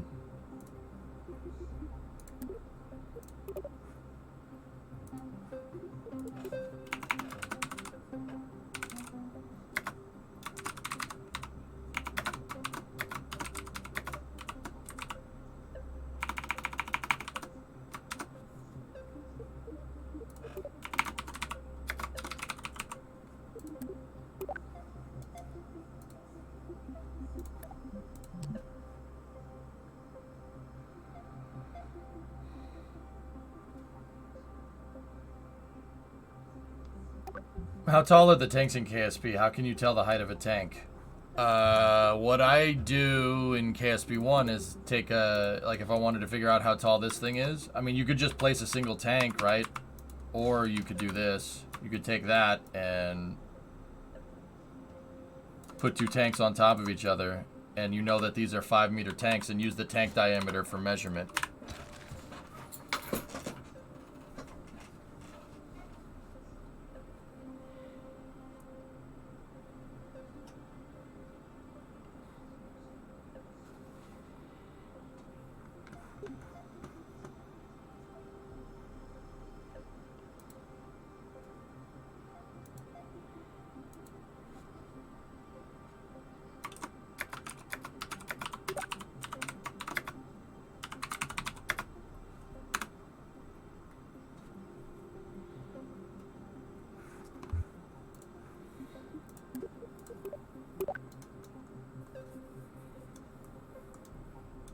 Okay.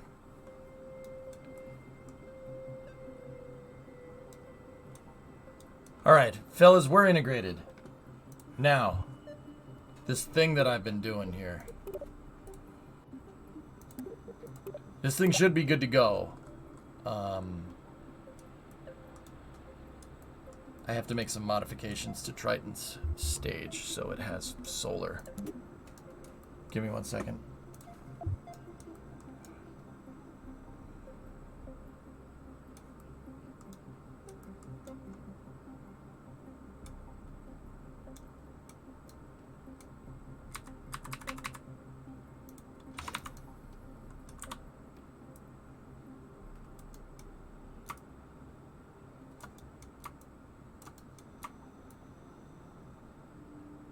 Widow solar panels. Are you going to play KSP with an astronaut? No.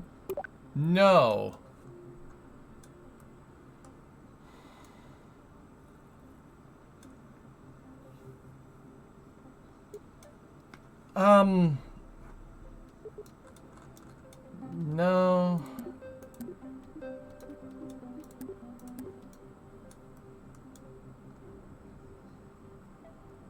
I'll tell you what I could do, though. So let's just leave that the way it is. Are you going to play KSP with Elon? No.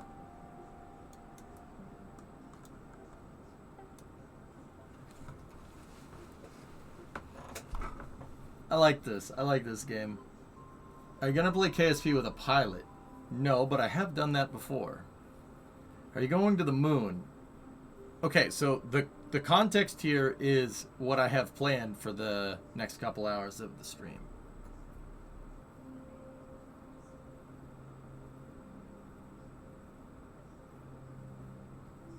KSP multiplayer access with Nate's on vacation. Scott is a pilot now. That's right. Are you going to play KSP with an engineer? Nope. It doesn't involve playing KSP.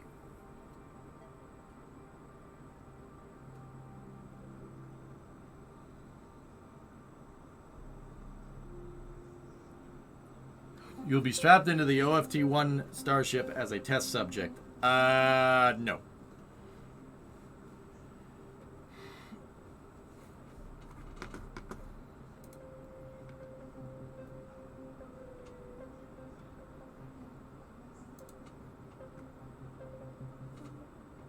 Are you going to talk about KSP? No. You're actually at the wedding reception. No. You're going to be in an episode of Vice Grip Garage. Oh, I wish, man. Alright. You won the lottery, now you're making your own rocket company. Do you think, Bandit, if that was the case, that I'd be sitting here as cool and collected as I am right now? If that actually happened...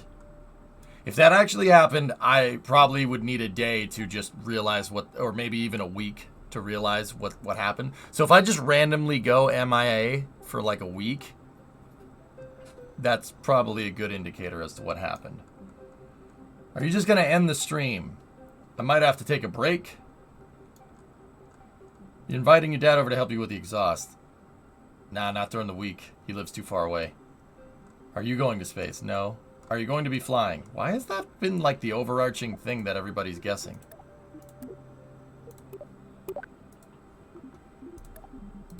I don't think it's as cool as what you guys are saying. Just lower your expectations here a little bit. Episode of Better Call Saul. I do like that show. Are you going to Taco Bell? No. Because didn't someone say the other day that they'd take you up on a flight? Yeah. So, here's the thing. In terms of KSP, let's get that out of the way. I'll launch this Eve mission tomorrow. We have a nice long stream tomorrow, so we should be able to do it. Welder friend coming? No. Are you getting a colonic irrigation? That's probably the weirdest thing. You're finally making your own model rocket. No. You want me to make a donation to the Coast Guard Youth Auxiliary? That's a good answer, too. Colonoscopy. Why did you got... What makes you... Yes, my after-hours plans for you guys is to stream myself getting a colonoscopy. God damn it. Oh, something to do with the e-brake. Parts don't come in until tomorrow. Doctor's point of view? Why would you want to see this? Why would you want this? I don't understand. Because of the science? Hey, that's something you got to start thinking about.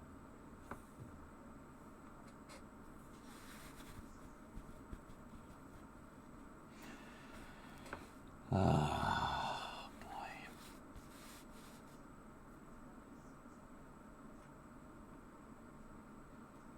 We need to start screening who we let in chat for the content. You know what? You guys are so ridiculously far off from what I'm not even sure I should tell you at this point. Human exhaust work.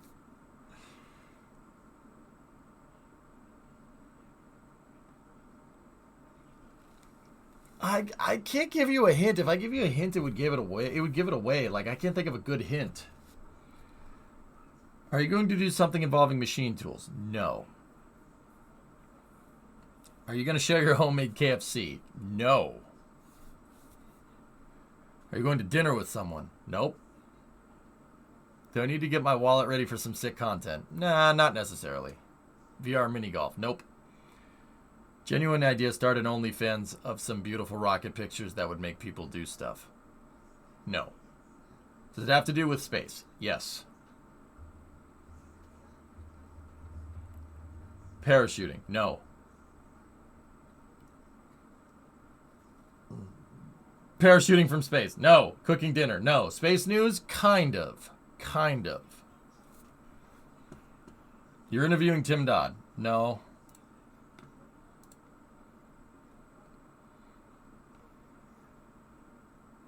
Oh, jeez.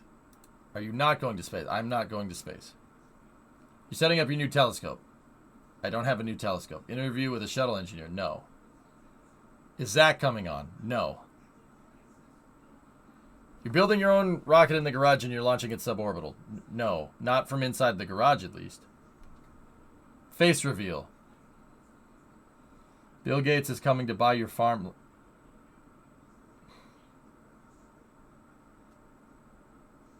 Middleditch is coming over for a tea party. That would be cool, but no. Using an old telescope? No. Are you setting up a telescope? No. You bought a rocket engine? No. Are you going to get into a fist fight with Tim Dodd over the rights to fly on Deer Mood? No, but I'd win.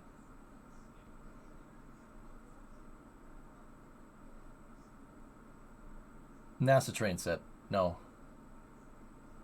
I'm bigger than him, Panta. Do something nice for your wife. Always. What do we have to start? Do we have to start space content creator boxing like what the YouTubers do? I don't want to do that. I don't want to hit Tim. I wouldn't do that, or Das or anybody else. That would just be weird, man. Does it have something to do with NASA? Inadvertently. Get in my belly. You're gonna sniff monomethylhydrazine and nitrogen tetroxide. No. That would be a good way to go out, though. We can call it Spacer Clash.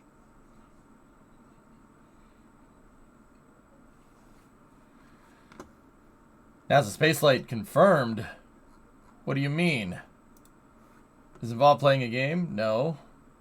NASA social for something? No. No, Iron, it doesn't. Are you getting an advanced copy of Starfield? No. Does it have something to do with commercial space? Yes. A ride in the Mustang? I could do that. No, it's not the J2X parts. Did you get a big printer you're going to mount in the garage? No, but I want to. You're going to interview Boca Chica Gal? No. No, I'm commentating for NSF for one of their casts. But we can I can simulcast it to the stream. That's what I'm doing. Some of you got mildly close, but see what I mean? That's not, colonoscopy is not really on the right track. I kind of had to steer you back. Yeah. Yeah, so guys, one of the things that I've been working on is, remember I said side projects? One of the things that I've been working on is going back and forth with NSF about like rights, like putting it all to paper, because I could stream NSF stuff previously in the past and commentate on it over here. Now I have official permission to do that. And not only do I have official permission to do that, I can commentate for them and then restream it to here. And I retain any profits from the stream. Like there's no non-exclusivity here. I can cast to both. I don't work for NSF, Creeper. No. But we had to do some legal jargon here. So, yeah. That's what I've been working on. I've been working on making sure that the proper paperwork is in place to make sure I can contribute to NSF in a way that doesn't screw up the stream. Yeah, that's been a lot of going over legal jargon and stuff, but yeah. Rest assured, we would be here for you if it was a colonoscopy. It's not a colonoscopy, no. It's no colonoscopy.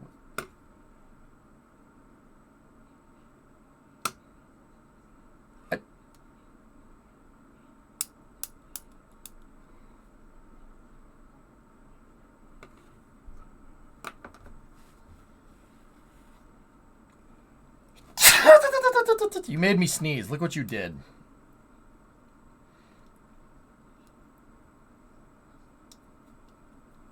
Bless you. Thank you. I don't know, Hellfish. I don't know. That's just weird. I know the intention is to make the conversation strange, but also seems to be a little bit of a fixation here.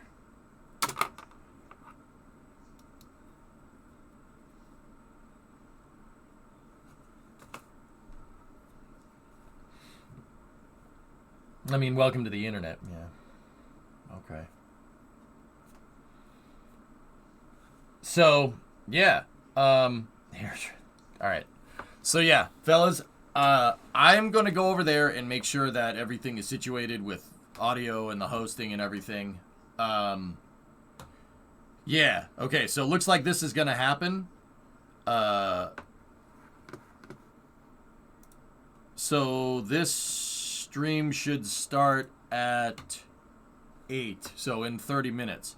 And once again, fellas, I did some bargaining with NSF to, well, I didn't really do the bargaining, but we had to go through the contracts and stuff. So I don't have like a non-exclusivity thing. So like, once again, I can restream the NSF cast right to the Twitch channel.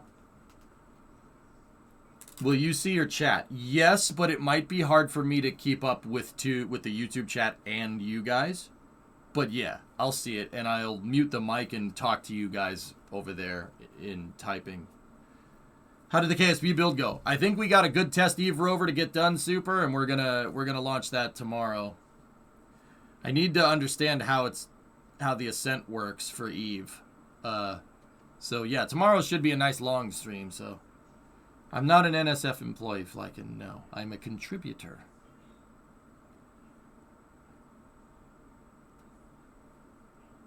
Please do not go over there and ask about colonoscopies. For the love of God, I will see to it that you are banned from watching those streams if you do.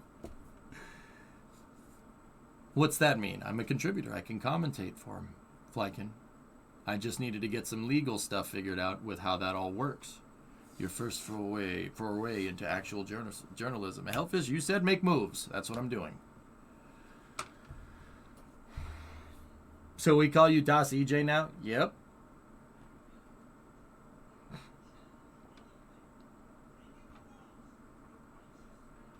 So, yeah, that's what I'm going to do. Guys, we should do, it's a Starship flight test update. Oh, hang on. I got another message.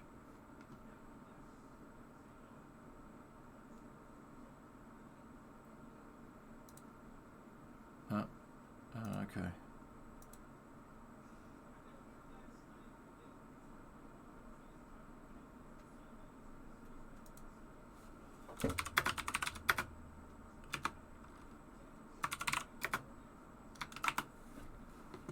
I'm excited for you. It's about damn time. Yeah.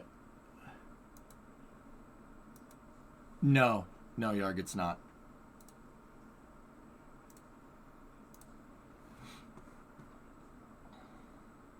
Because I'm not simulcasting my stream to YouTube. It isn't an EJ stream. Legally, that's the kind of stuff. That's one of the projects that I've been working on in the background, trying to figure out ways to legally navigate around this. And yeah, no, it's fine. It's all good. Yeah, we've checked. It's good to go. I'm just gonna use EJ for now, Bam, and we'll go from there.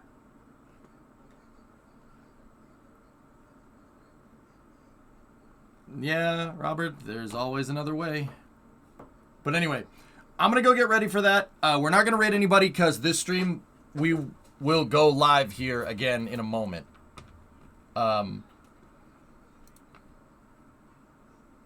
So, yeah. Good stuff, dudes. So, I'm going to go over there and wish me luck. I'm not going to say that I'm a little bit nervous, but yeah, there's some trepidation for sure. I'm like, huh. Oh, crap. I actually have to make sure we don't end up on a conversation about colonoscopies. Crap. We're so boned. We're so screwed. All right. I'll be back in a moment. Guys, give me about 30 minutes. Once again, it should simulcast to Twitch. So this stream should pop back on with the NSF cast, and I will be commentating on it. So I will see you guys in a little bit. Don't go nowhere.